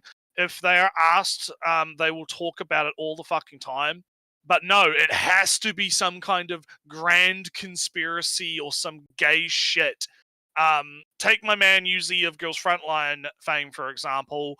And yes, there are Chinese sources for the interview cited here because I basically just went on the wiki and you could find like a fucking excerpt from the development process where he's like, yeah, one of the inspirations for Girls Frontline story is Gunslinger Girls anime, a 2-part action filler drama about the cyborg assassins girls left about drama manga about cyborg assassin girls that left a deep impression on Yuzong in high school. Hideo Kojima has been quoted as an inspiration for the world building and the inclusion of fantastical elements such as colorful android girls into a detailed post-apocalyptic Cold War world, right?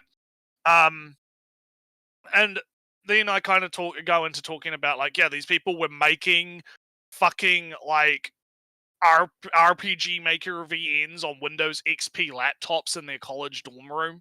And there's like a photo of that. I couldn't find it, but there is a photo of like, there's like a photo of like all of the different like heads of these companies, you know, because you had Yuzong, you had Lowlight from Arknights, you had Yao Ming, who was the guy that went on to kind of push Yostar, right? He kind of went on to kind of found Yostar. They were all in the same fucking college room together. They all went to college together, and they all were doing shit together in college, right? And none of this is like, you know, secret Chinese fucking plan secret. to It's take not. over Yeah, the... yeah. It's none of this. Yeah, none of this is like. Which video is he deleting? Oh, the fan service one. He just said it at the end of the video where he's like, "Oh, it's He demonetized." may I might be, delete but it. it's still up now, Maybe. so... It's still up now, yeah. But like, this is the thing, right? Like, it's not some grand conspiracy from the CCP, right? It is literally just, hey, you have these people that are otaku, right? They are, creatives, right? And they want to make shit that's inspired by the shit that they like. They are literally no different to us, right? They are not bug people. They are not fucking drones, right? They are still human, right? And you have to, stop going under the assumption, right, that they're not individuals, right? And once you do that, things start to make actually a lot more fucking sense. Like, oh yeah, why do they want to make, anime, right? Oh well, because they probably grew up watching anime, right? Just like everyone else, right? So, are otakus considered human, really? Most of the time, though. But yeah, that's my kind of take here, right? That's my kind of take here. I think people need to kind of, it's okay to be critical. Again, you need to separate criticisms of the government and the systems at play from the individual people acting within those systems, right? You have to kind of separate those two things, right? Otherwise, you're just going to end up making really bad assumptions about the way that things work that are not factually accurate, right? So yeah, that's my take. I don't have anything else to add. Yeah, maybe the video is just, I don't know. It feels like he read he I don't know. I can see if I have a vision of how this video came to be, and that is that he liked this show, Chinese anime. Let me read some articles about it. Oh look, they all talk about how this is going to, supersedes the Japanese. I have to make a video about this. And that's what it was. Not realizing, not knowing, not feeling that all these sites copy each other's articles. So yeah, you can find the same article 20 times. Oh, does that mean that this is a widespread sentiment? Not really. It could just be like a clickbaity thing that's copied over 20 times. That happens all the time. And I'm just very disappointed in its ignorance of the industry.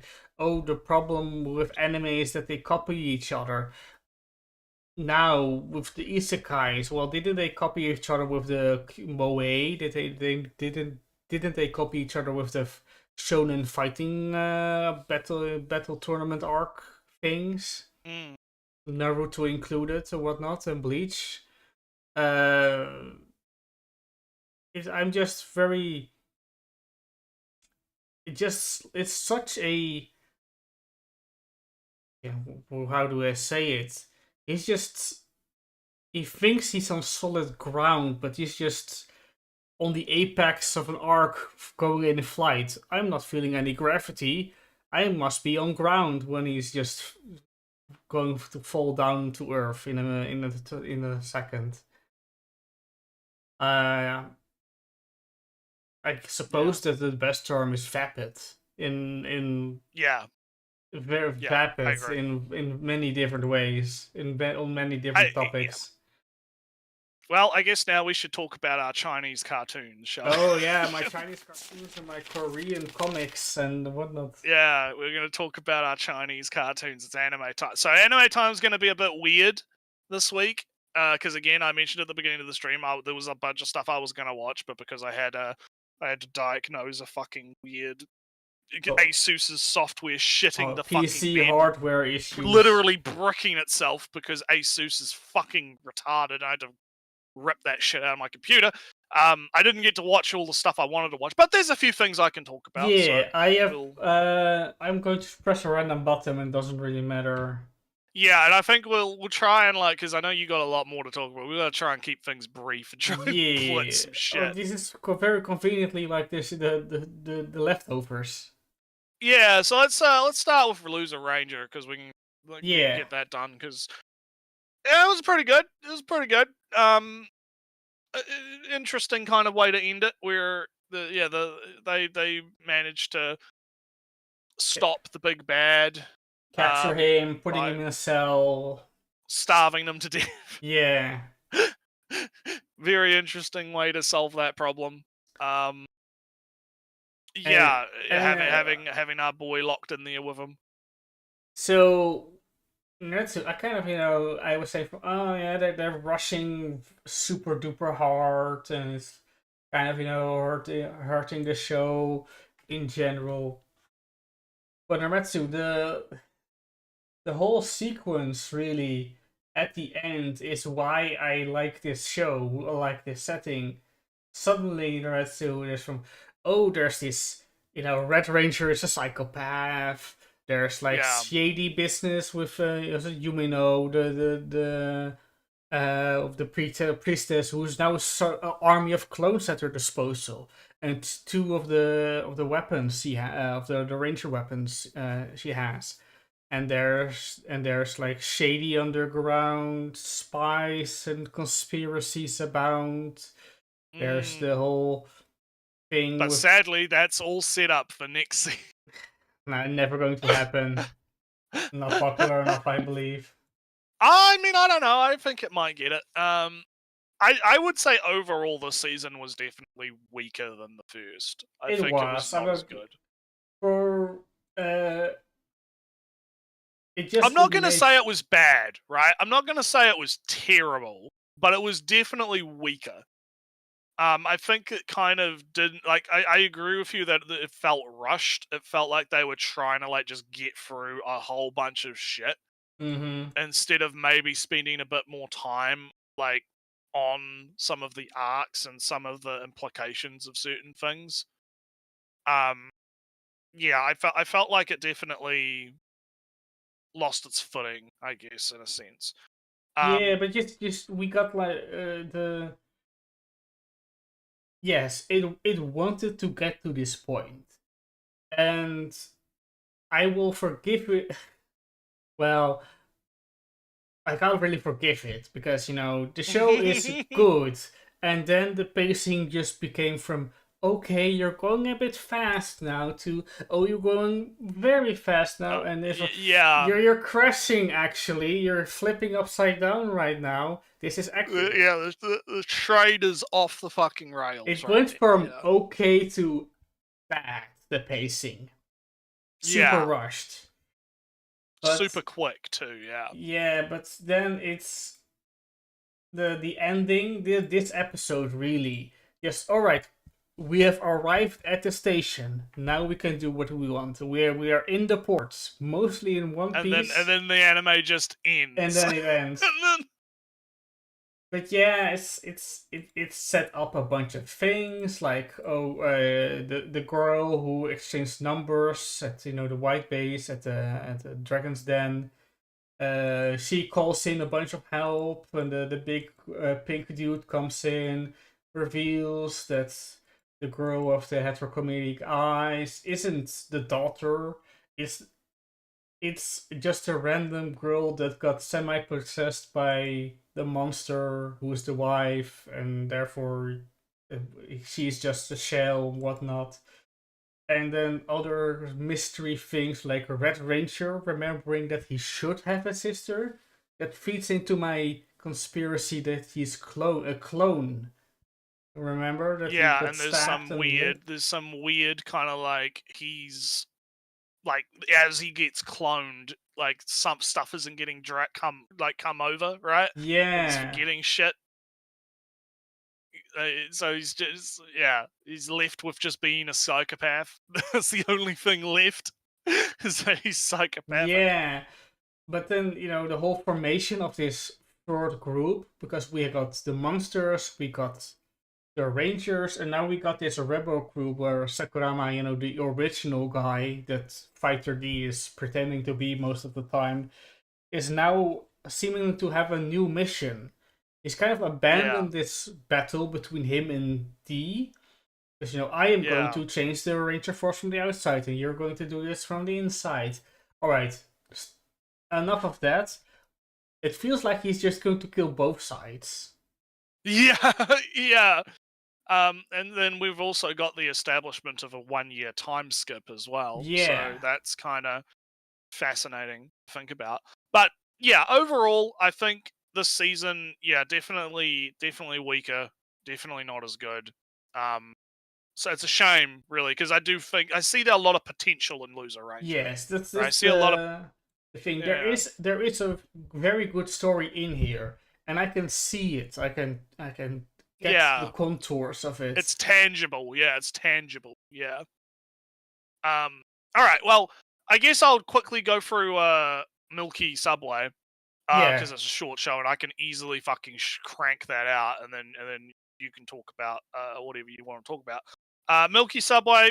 It's all right. It seems like it's just going to be a fun little YouTube short show. You know, like 5-minute episodes. They go. It takes place right after the last little short that they did, where they got arrested, and now they have to do community service. And yeah, it seems fun. You know, seems funny. You know, good style, well animated. You know, it seems all right. I don't know if I'll talk about it on the stream, just because it's like, there's not really much to talk about with it. 2 funny jokes So, and it's over. Yeah, pretty much, yeah. So, I and understand. I'll just say that, yeah, I'm watching it. I think it seems okay, and that pretty much does it for me. So, I guess Kaiju 8 we don't have to talk about because that's not even out yet. Yeah. So Dress Up Darling, I know that came out because I'm seeing it all over my fucking. I could have watched it, but I didn't because I was busy just finishing Beyond Citadel. Yeah, and I haven't watched the first season, so I'm not going to be watching this season. But I forgot. good for people that are into it. You know, like it me. looks like it's fun. Yeah. So, all right, Puck Through Diaries. You definitely watched that though. Yeah, I did watch it. So, Jinji, big army man, first time revealed that he's not a eunuch managing some pregnant women. He is big dick. He has the big dick. Big army and whatnot. So, This is the first time that Jinji and Mao Mao are meeting after she got kidnapped and brought to the fort and whatnot. And basically the first thing that Mao Mao says to him is, "Hey, Jinji, you shouldn't be here. You should be on the in the back lines, commanding this whole thing." Just basically confirming that she knew all along. Right. But I do feel that it's in Mao Mao's character to know that Jinji is not a eunuch, an actual kind of royalty and whatnot, and then go, that's too much to bother with. I'm just going to pretend. Yeah, that's nothing to do with me. Fuck that. I'm not going to bother with it. And then when Jinji comes up with full regal royal army, with the royal army behind him, and she goes, "Oh, Jinji, you shouldn't be here. You're royalty." When day one, "Oh, Jinji, you're just go bother the pregnant woman with your eunuch work." Day two, "Oh, Jinji, don't be here. Go do some army management for the royal army as the commander." On the same tone, it was amusing to me that Jinji I felt that Jinji expected like a big reaction, like, "Oh," the Mama would go, "Oh, Jinji, why are you dressed like this? Why are you here on the front lines of an army? Shouldn't you be in the rear palace?" But no, Mama goes, "Oh, Jinji, commander of the army of the royal forces, you shouldn't be here. Oh, you should be here, but not on the front lines." It's a thing. And basically the rest of the episode is kind of wrapping the whole things up. The kids that were poisoned to prevent them from being executed for being part of the clan that did the rebellion, etc., came back to life because they drank the thing that makes them dead for a while, quotation marks. And they went through it fairly well. Jinji made a promise to let everybody who died already once, that he wouldn't harm them or execute them.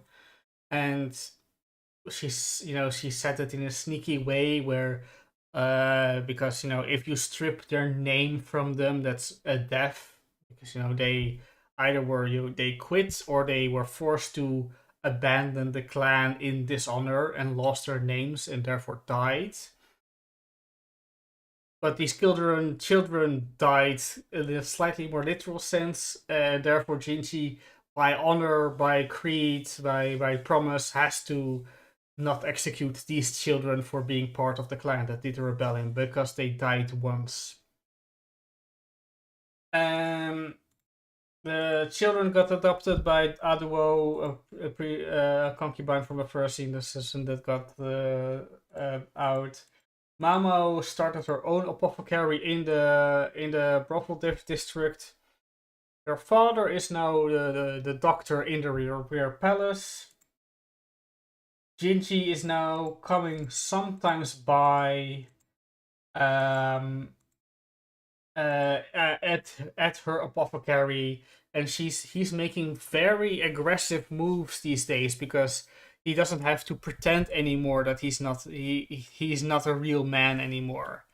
He has the dick, and he has the big dick. Yeah, and he's he gonna is swing going that to now dick make around. sure that Mamo knows. But Mamo is still not super 100% interested in the whole bothering with. I think that she just. Oh no, pregnancy, that's a bother. I'm not going to have sex. That's kind of their level. Also, Jinji is royalty. That's going to be a bother if I'm in a relationship. That's a thing. And Naretsu, the concubine that was behind this whole rebellion, did the bidding of her mother. She lives predictably because she was shot in the hairpin that Jinji gives Mao and that Mao now gives to Suisei or Laumen, name changes. So she lives, and the story basically goes from, oh yeah, I'm now this name now, and I'm going to the other side of the ocean, which is Japan. So she's going to Japan and just disappear from the story, alive and well. Yeah. And that was the end, but you said there's going to be season 3. Yeah, they announced it. I saw it on Twitter yesterday or this morning that season 3 was announced. So it's happening. It is happening. It is going to happen. More Mao adventures, more big dick Jinji adventures will be happening. So yeah, there you go. Congrats. So anyway, so what's this bad girl one you've got on here? It came out like today. So all right, next slide. Let's go. Yeah. Rapid fire. Rapid fire time. Let's go. Slide. Push random button. What do we got? I watched. Okay, Kowloon. Good. I can talk about Kowloon. Mhm. Kowloon ended very interestingly. So the TLDR is the entire Kowloon was created by our big boy here's regret over not being able to kind of like understand or save the girl, right? Because the girl essentially, it's implied but not explicitly stated that she, I don't know, she tries these sleeping pills, and it's not clear whether or not she intended to commit the suicides or not. It's not quite, like, it's sort of implied that she's doing it because she didn't want to leave Kowloon, but it's kind of weird. Because this last episode gets a little bit esoteric. Because essentially the whole illusion is breaking down. Because our guy is like, fuck it, try again. We have to try again, right? What the fuck's going on? And we find out that, yeah, the reason that the gene Terra generates the fake Kowloon is because it essentially, like, he goes back there and finds her glasses and kind of has a bit of a breakdown, and that causes the regret to power the illusion thing, right? And so as the illusion's kind of breaking down, you're seeing sort of like all these other characters. Like there's one of the old guys was actually a real life person who was in there, and he was like, oh yeah, I got to see my wife again, thanks for that, that was great, goodbye. Just leaves. And yes, essentially one thing leads to another, and our girl, who is the illusion, the fake one, right, basically figures out this is the whole thing. I'm gonna live my true self, and leaves Kowloon as it's kind of breaking down, and we find out she's alive. Oh. She's in the real world. the illusion is a person somehow. Alt She gets to thing. live. It's very weird. Yeah. Don't know what happened there, I guess. I'm kind of glossing over a little bit of this because I did watch it like a week ago. Yeah. Right. So I'm a little bit hazy. I mean, I do remember it.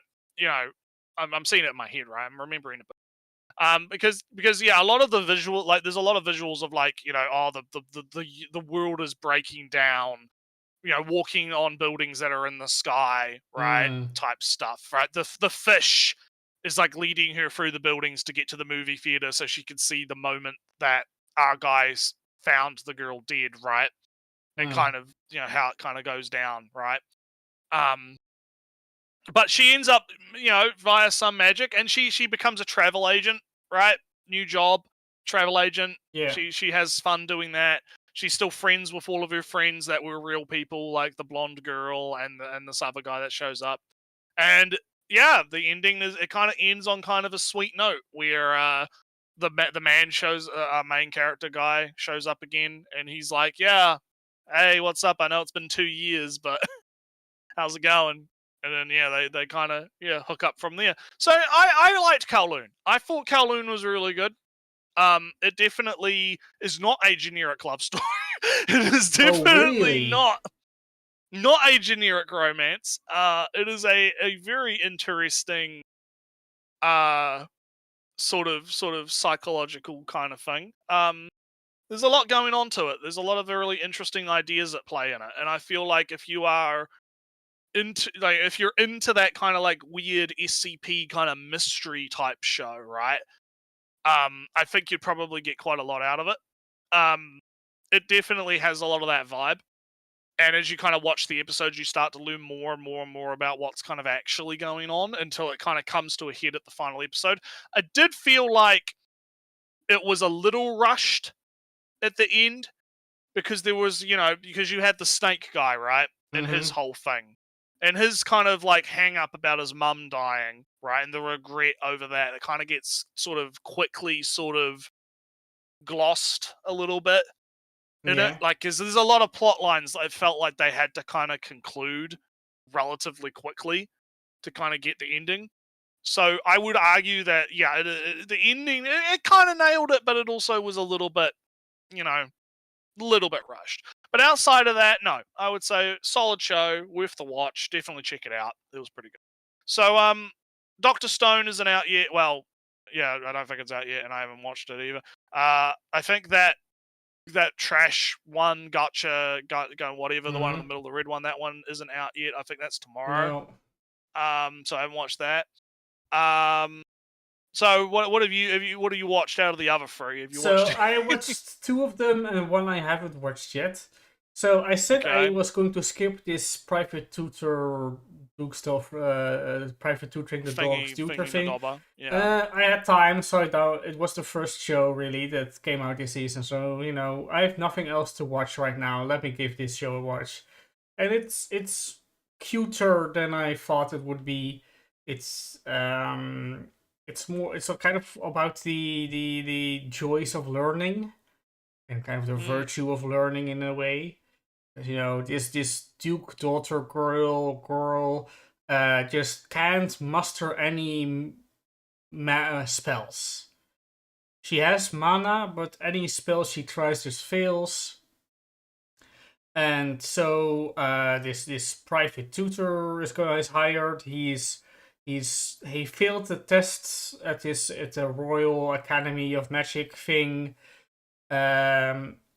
So he was kind of just jobless, but oh no, the head instructor guy says, oh yeah, sure, I got this guy, great guy, fantastic guy. I'm going to send you over him right now. All right, hey, I got a job for you right now.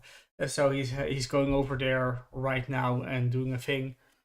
He writes a letter to a former classmate who did graduate, pass tests.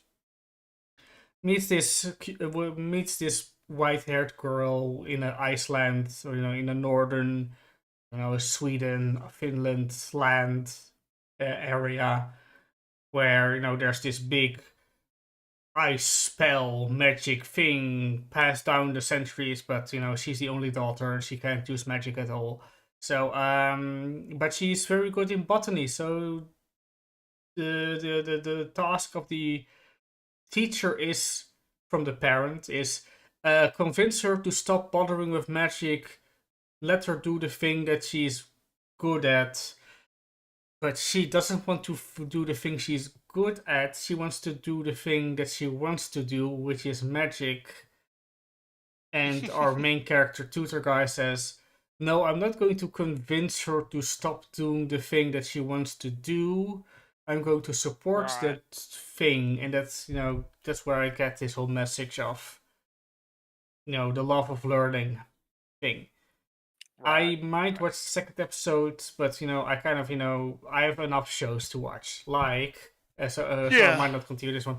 Like Water Magic. It's on the chopping block. It It's is on the chopping block. Like many shows Probably will be. Don't gonna worry. get cut.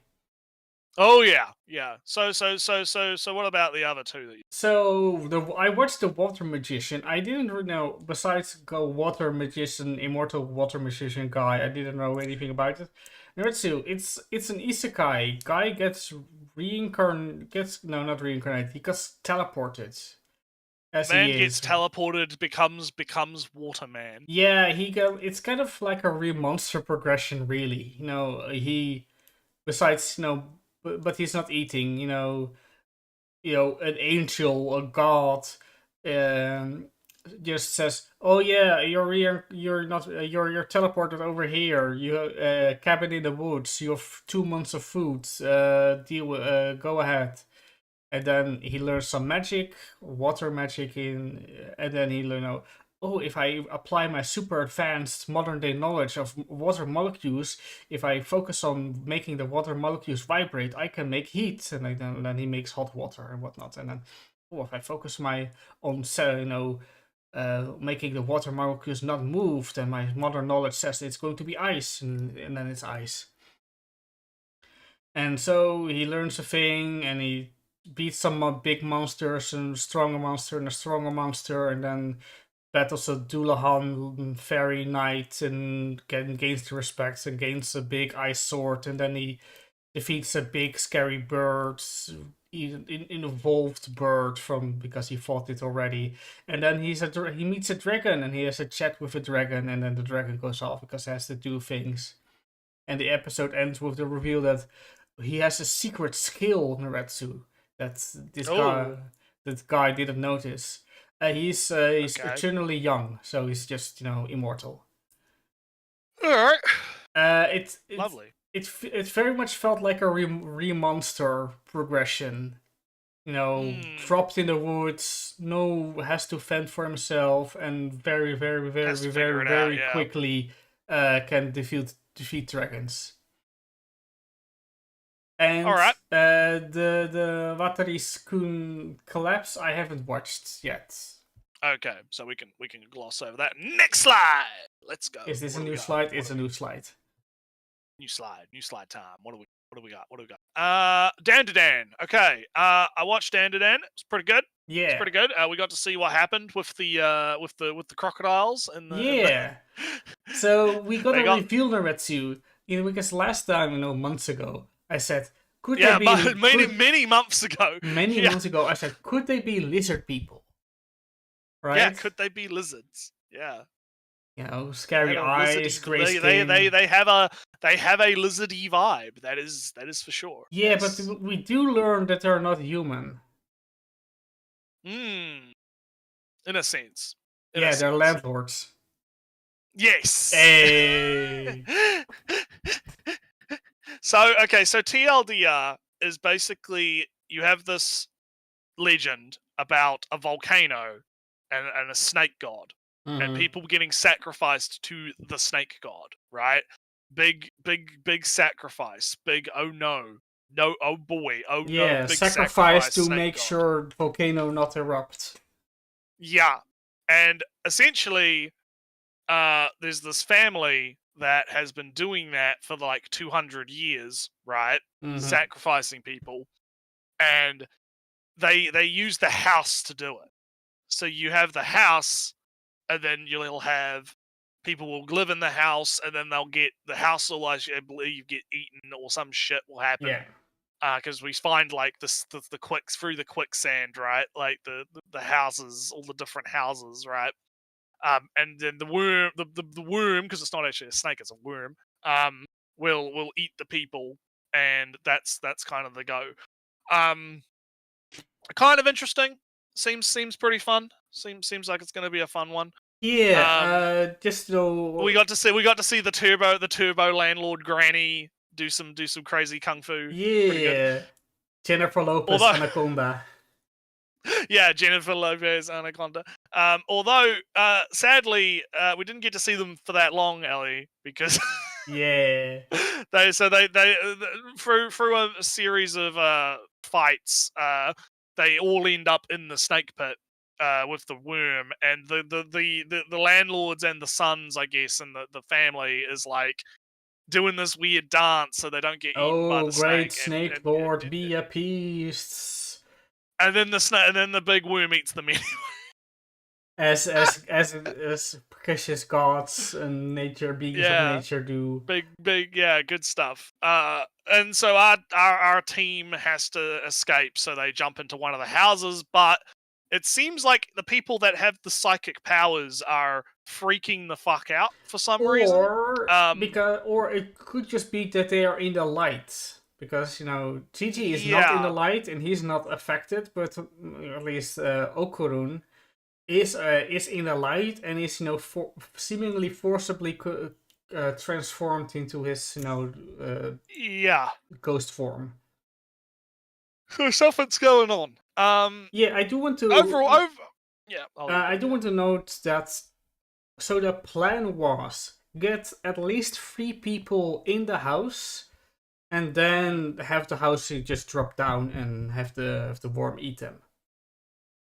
Yeah. So the thing about the parents being in the hospital was not part of the plan. Mm. And him having friends over is alright, because that's, is more people, more sacrifices. We need a number of sacrifices to the snake god. So the whole the scary purple guy is not part of this ritual sacrifice. Yeah, and we kind of see that in the preview for next episode, where we're going to assumedly get a bit more of an explanation for that guy next episode. Evil Eye, I believe his name is. Yeah, we're going to find out about that next episode, so we'll see what happens. Overall, though, I'd say quality's about the same as last season. It seems to pretty much, but I'm going to have a hot take. OP and ED not as solid this time around. I don't know. I think I slightly prefer the new OP. I don't know. I liked the Crazy Nuts OP. Crazy Nuts is good. Yeah, but this one, it has a different vibe, and I'm not sure if I feel. Maybe I need to get used to it. Maybe I need to give it a bit of time to cook, right? But I don't know. I'm not feeling it as much. I'm not feeling the OP. It's not as I as didn't catchy. really feel the last ED, right? It was just the cat, Granny, and just the ED. The ED this time around is a little bit stronger. This one is like, it's kind of happy, like we are doing things. And it's like the inverse. It's like the inverse kind of, where last season the OP was better than the ED, and now the ED is better than the OP. It's kind of weird. But, I stand by that. I slightly prefer this OP because it's kind of, I don't know. It tells more of a story, where the last one was a lot of poses, a lot of characters making funny faces or posing and doing stuff, and of course a couple of nature shots. This OP is start with from Okurun's literal eye perspective through the glasses, and you can infer maybe perhaps something from it, that in his glasses when he's looking at Momo, it's in color. So, he said in an episode that when she, came into his life, in his world, the world gained color. And I just kind of reflected in his start of the OP.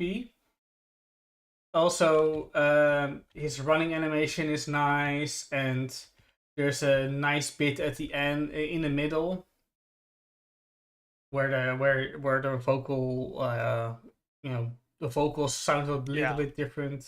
Yeah, no, it's pretty good. Yeah. So pretty much Dandadan looks like it's going to be shaping up to be about, hopefully, the same level of quality. We'll keep an eye on it. We'll see how it goes. Yeah. It's still cooking. I'm gonna crank out Cleavitas. Yeah, because watched I have Cleavitas. to admit right, so none of those other shows are out, I believe. Yeah, so I can go straight to Cleavitas. So Cleavitas is interesting because it starts off following the girl, the blonde girl, and she is, so the setting for the world and the setting is interesting. It's basically you have a continent, and on the continent you have all the human races, and there's like a bunch of different human kingdoms and races. Yeah. You have like the water people and the elves and the like Elf dog equivalents, people. orc equivalents. Yeah, orcs, the human orcs, right? You have all these equivalents. different ones, right? But they're all stuck on this continent because if they try to leave the continent, there's these 4 demon lord magical beasts that just fucking annihilate In the it, north, east, west, right? and south. Yeah. So the story starts by following this girl, right? This blonde girl and her team as they try and take on one of these beasts, and they get completely fucked. They get absolutely with the fucking exception that one of the girl managed to scratch his horn, but otherwise, yes. And that makes him kind of curious. He's kind of like, Hey, wait how did that a happen? minute. They were like these humans are supposed to be like insects. How did this one manage to? And so he jumps off to the kingdom where they came from, right? And essentially fucks shit up, right? And he through him trying to even fucking shit up, he bumps into the king of the kingdom and he asks, "Yo, what the fuck?" Why are you invading my land? I'm just chilling here. I'm not doing anything. I'm just chilling here. Yeah, you came into my land and started killing my bros. What the fuck? And also kind of asking like, what was the question he asked the king? He asked the king like, hey, what was it again? Something like, what was it? Because it is kind of important for like the theme of the show in a sense. I feel like, right? Because there's this idea of like, there's clearly a misunderstanding. Oh yeah, the question was like, what are you? What do you want? Because I don't understand why you keep coming into my land, or why you're. And the king is like, a dumb beast would never understand, and then he cuts his head off. And we're like, all right, time to kill you all. Yeah, all right, time to genocide, I guess. Because if you are just all thinking that I'm a beast that deserves to die, I'm going to kill you all. You already tried to kill me, so I'm going to kill you to stop you from killing me. It's all so unfair. Yeah. So, and I'm already interested, right? I find this dynamic fascinating, right? Where there's clearly a misunderstanding going on that needs to be kind of either worked out, or one side needs to genocide the other, right? But in the midst of this, you have, I believe, I don't know if it's the mother of the child, but it's definitely someone. Maybe just a maid, a maid or a sister or something, right? Who is like, this baby is crying, right? The baby's alive, and she's begging the beast, right? Please save this child, and the beast is like, why? All you humans are the same. Blah, blah, blah, blah, blah, blah, blah, right? And I think one of the lines that really stuck with me was, a baby doesn't get to choose where it's born, right? Is one of the lines that she says. And you should let this baby grow, and it can prove it to you in its actions, right? It'll prove it to you if you let it grow. And this kind of, again, sparks the curiosity of our demon guy here. And he goes, all right, bet. All right. Oh yeah, I'm Fine. immortal. I live for thousands of years. I can do like a, Yeah, a this child human, into this a... human's lifespan is like a drop in the bucket in comparison to my own. Sounds like a fun deal. Let's go. And so he takes the baby back to his Layer, demon mountain, right? And is like trying to like take care of this baby, but he can't feed it. He doesn't have any food for the baby, no milk. And so what he does is he revives our blonde-haired girl as a sort of, not a zombie, but kind of like a walking corpse, kind of, yeah, I stitched you back together, and fills you put with my my magic blood, in so you. now you're... Yeah, you're only alive because my magic flows within you, kind of thing, right? Like you're being kept alive via my thing. Show me your breasts. Show me your breasts. Where is the milk? And I don't have any milks. And she can't refuse either because he has like direct mind, control over her, basically. Yeah, like, mind control. Like if he gives her an order, she has to follow it because she is Yeah. essentially again, she is essentially his thrall basically at this Mhm. point. And she kind of has to explain, no, the baby needs a wet nurse. We need to find someone that, that lost a baby or whatever, who can produce milk, right? We have to find someone. Because the guy can keep the baby alive with his magical power for only so long, right? And water, and he still needs food. So she convinces our guy, yeah, let's go to a village and see if we can find a wet nurse. And he transforms into a human form so that he can better, not get fucking seen as a giant fucking demon. Mhm. And through a series of kind of events going on, we establish, okay, so the kingdom is fucked. Yeah, just Another destroy kingdom it. is all the other kingdoms are about to invade because Just they take the want land the that was secrets. just, rubble for all the mines and whatnot. It's literally free real estate. Yeah. It's- And like, and oh, also we have they to want go, the we have to go secrets. in now before other people go in, and we have to do a little Yeah, war. It was... and they also want the secrets of the forging the special. Oh yeah, because the stuff. weapons they use to try to kill our demon lord over here, there was a secret only held by the king and whatnot. Well, only held by the royal family. Yeah. Right. So only the royal family can do the secret technique to forge the ancient metal or whatever, right? And it turns out that the baby is the last living descendant of the royal line. Which is probably why the lady wanted the baby to survive so hard, right? Mhm. Because, the last surviving member. And once our demon guy finds out about this, oh, now Ellie, now he has a new plan. I will grow this baby and guide it. I will guide it from the shadows, and I can control the country. And the world, maybe. And yeah, I can use this as this big, and yeah, our blonde girl is like, fuck, I just made everything worse by telling him that. I just shouldn't have said anything. Yeah, so also, yeah, and to summarize, and then they got jumped by bandits, and like, oh no, the demon lord over here is just going to kill them all. Oh no, he's get bonked in the head and yeah, he gets knocked out. Yeah, he gets knocked out, and then our girl gets knocked out, and they've now been enslaved, and that's kind of the end of the episode. So it was a 1 hour. It was a 1 hour special ep as well, so it was a double length. I didn't even episode. notice really. Yeah, actually, the pacing was so good in a sense that it didn't even feel that long. It was a 40-minute episode, so 45. it was interesting stuff. I'm down. I like it. I think it's interesting. It just reminds me a little bit of Overlord. And a little bit, yeah.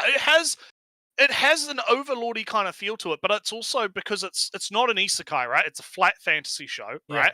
It has a very interesting world built, right? That they've established an interesting premise for the world, right? The characters seem to be quite fun, right? Like the Demon Lord himself, right? He's both very kind of ignorant, right, and arrogant because he, doesn't really understand humanity all that well. But at the same time, he is extremely powerful and knowledgeable about other sort of matters not relating to humanity, right? and then you have him being kind of foiled by the blonde-haired hero who wants to fucking kill him. Who's like, God damn it, this bastard, he controls me, but I need to stop this. I need to find a way out of the situation, right? Basically. Yeah. And it so shows like Clevitas. It's a bit of an awkward name. it is. I've been saying Clevitas. It's like it kind of like put a bit of a pronunciation to I it. posted the name. Yeah. Or you could just Yeah, read yeah. the Cleavatris. Cleavatisu, as it shows in the poster. Cleavertisu, yeah. But no, it is actually, and the animation was really good too. Like, it was pretty well animated. You know, everything kind of looked really nice. I liked it because it wasn't too flashy, right? Like, there was a lot of really good animation, especially when the Demon Lord is fucking up the kingdom, right? Like, he shows up and he starts wrecking shit. But it didn't feel like it was over the top, right? Yeah. It didn't feel like it was going too far with the animation. It was just the right amount of flashiness to have it look cool without it being like, you know, UFO table, big bloom, big flash, big whoa, explosions, right? So I'm down. I'm down. This might be the sleeper hit of the season, right? Might be the patented Naretsu sleeper hit of the season, right? I mean, I am coming out of already nowhere in because the Overlord vibes are strong. We got a non-moral character just detached from humanity, and he goes from, but killing a baby is a bit much. Let me just take care of it. And I could just take this, you know, Overlord Ainz is always thinking about, I can rule this country from the shadows. That's a nice idea. Yeah, He just thinks the same way, and, you know, it's always a fun character to, you know. And it's a very long, because, I mean, obviously we're watching this child grow up, so it's going to be a very long game, right? We're going to see, because I don't know when it's going to, because it is, let me check on the, I thought it was like a long-running, you know, relatively long-running. It is based on a manga, so it does have a manga.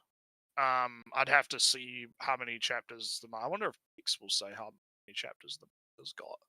Let me have a look, because it'll probably hopefully show up in the list of stuff that's coming this season.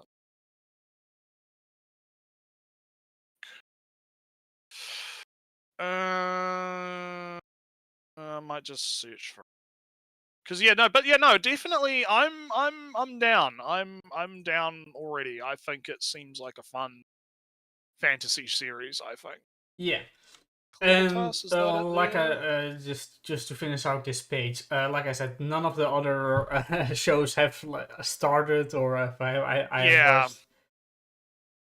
So that's that. See quickly. Right. So I think it was one of the manga that got fucking nuked from Manga Dex. Oh, maybe. But according to this, as of like 5 months ago, it's got 28 chapters. 28. That's not a month. That's another. Yeah, month. According to Dex, at least translated. So, but that's the stuff that's not available because. But no, that was pretty good. So anyway, what do we got here? So Seven Prince isn't out yet. No. Which is a shame. Lot Anime is not out. The token. Yeah, I didn't get to watch Silent Witch, so I don't know if you got to watch Silent Witch, but I watched Silent Witch, and it's kind of what I expected and what I wanted. Okay. It's socially awkward. Witch girl learned to cast spells, and you know what you kind of may expect: the inciting incident, the adventure thrust upon our protagonist is, hey, you're a bit old, but you look young. Go to this school to protect the prince. You don't really have a choice. And then she gets told this, Naretsu. And then the guest leaves, and she's just there disassociating. She's being told this like at midday, And next shot is it's night, and she just still sitting in the same pose, like, oh wait, I have to do this. And another fun detail. I mean, they introduce a bunch of Well, characters. I'll probably be watching it today. Yeah, it's a bunch of Since I'm not busy fucking trying to fix computer issues. No, Yeah. they introduce a bunch of characters and it's fun already. They do a fun little thing, Naretsu. If I say 1, 1, 2, 3, 5, 8, 13, 21, 30, Something. 4, does that mean anything to you? Not really, no. All right. That's the Fibonacci that's a Fibonacci sequence. Okay. Yeah. That's a math thing. And Naretsu, our protagonist, is a big math nerd. All right. She can do do a lot of math. Big maths. So Do that's quick a maths. fun character trait to have. Finally, a character that's like Relatable. magic, but actually it's big math in her hands. And All right.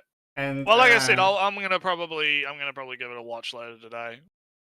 Off the look so, forward to a super cool scene at the end.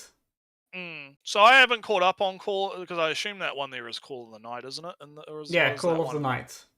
Yeah, okay, so I haven't caught up on that, but I have been seeing there's been some translation issue on Netflix. Apparently they did the thing where they changed Virgin to Incel again, Ellie. They did it again. Oh no. But it's funny because it seems to only be a problem with the Netflix subs. Because on High Dive, they translate it correctly as Virgin, and also on another streaming site for another region, it's also Virgin. So it seems like they've got a rogue translator at Netflix that's being a bit funky. I mean, I didn't. But that's all I know about didn't it. have the incel version, but I don't think that's. Yeah, I don't I can go feel grab. in this Hang on, I can go context that grab. incel is that wrong, because they No, are. it is. If you're replacing Virgin with Incel, it's flat wrong. It is flat fucking wrong. I'm sorry. They're not the same thing at all. You don't get to do that. Well, the thing is, Naretsu, is that they're all kind of getting drunk. So I don't think. No, I don't think that matters. I don't think that matters. If they said a word that means Virgin, again, you can't. They're not interchangeable. They're not fucking interchangeable words. It's not like fucking sus for suspect or something like that. It's like, no, they're not the same fucking word. Anyway, They have completely different meanings. Yeah. I'm gonna die on this hill. I'm gonna die on this hill. It is a wrong stay translation, on that Ellie. hill, Naretsu. I'm moving on. Well, you're going to watch it, but I just. I mean, I know. Well, I haven't caught up on the last season. I'll be a bit more I free might in my not be talking. watching it. So, yeah. It kind of maybe even ties into the Akihabara Naretsu, where there's the first episode is a huge, big ass discussion about love and liking and nostalgia for home and nostalgia for adoration for places you have never visited, whatnot, and it's kind of what I feel like. Oh, Akihabara, like our protagonist says, everybody was so super excited to go to Tokyo. It's like less than an hour away by train. Why be so excited to go there? And they were his classmates at his middle school, preschool trip to the big city. He was like, "Oh, why bother? It's only an hour away. It's not. Why be so enamored by a place you've never been to?" And Nazuna, our vampire girls, disagrees big time. Like, what's wrong with liking a place? What's wrong with liking a place? The feel, the vibe, the the idea of something, and that reminds me of Akihabara. People like the idea of Akihabara, the place that it isn't, but is in our hearts. And that's a discussion that always that's multilingual creeping in. Altijd of sowieso wat dan ook. Anyway, I'm getting distracted by that. Yeah, no. I get where you're coming from though. It's kind of making a commentary sort of on that. Love it a lot because our protagonist doesn't know what love is. Doesn't know how it's supposed to feel, what you're supposed to do, what it's supposed to entail, what the conditions and expectations are of it. So they have a big discussions about all different aspects of it, and it's just kind of musings on it, and it's interesting enough to have like 7 characters all given. Well, like I said, I'd have to catch up on the first season to get to it, so it might be a new show. So we'll see how it goes. And also the main visual heavily feature the detective, which is interesting. Well, not this visual, but another visual features the detective a lot. Yeah. Well, we'll see how it goes. So Panty and Stocking's not out yet. The Token Anki, the Demon Blood, whatever show, that's not out yet. So I guess it's just Witch Watch and City left on the slide. Well, City is not out either, I believe. So it's just your. The only thing I saw of Witch Watch was apparently there's like I think it's either the ED or the OP has a new funny TikTok dance that they've created.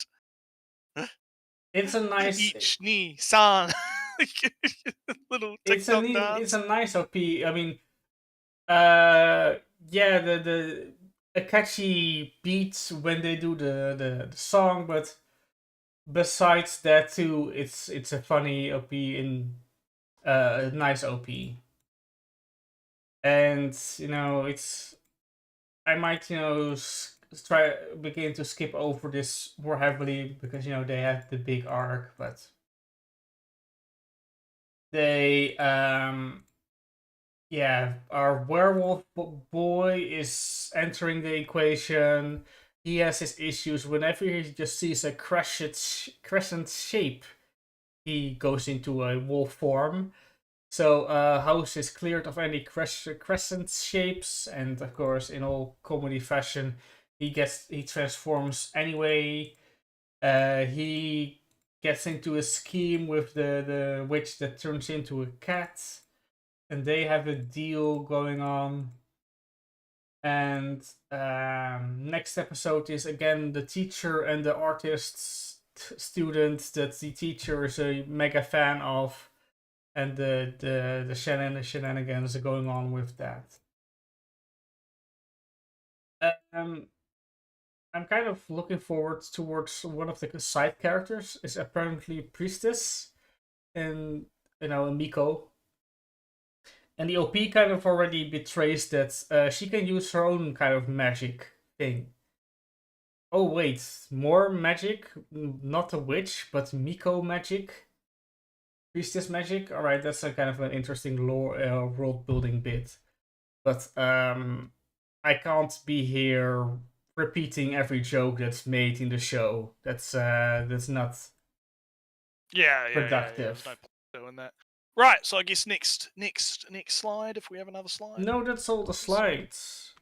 That's all the slides. We're all done. Yeah, there's a bunch of other shows though that are definitely kind of on the way, but it's kind of we're still kind of working it out. We're working it out. Yeah, but I really think let me quickly go. This one is out already. This one is already out. I mean, this one is done. I don't know.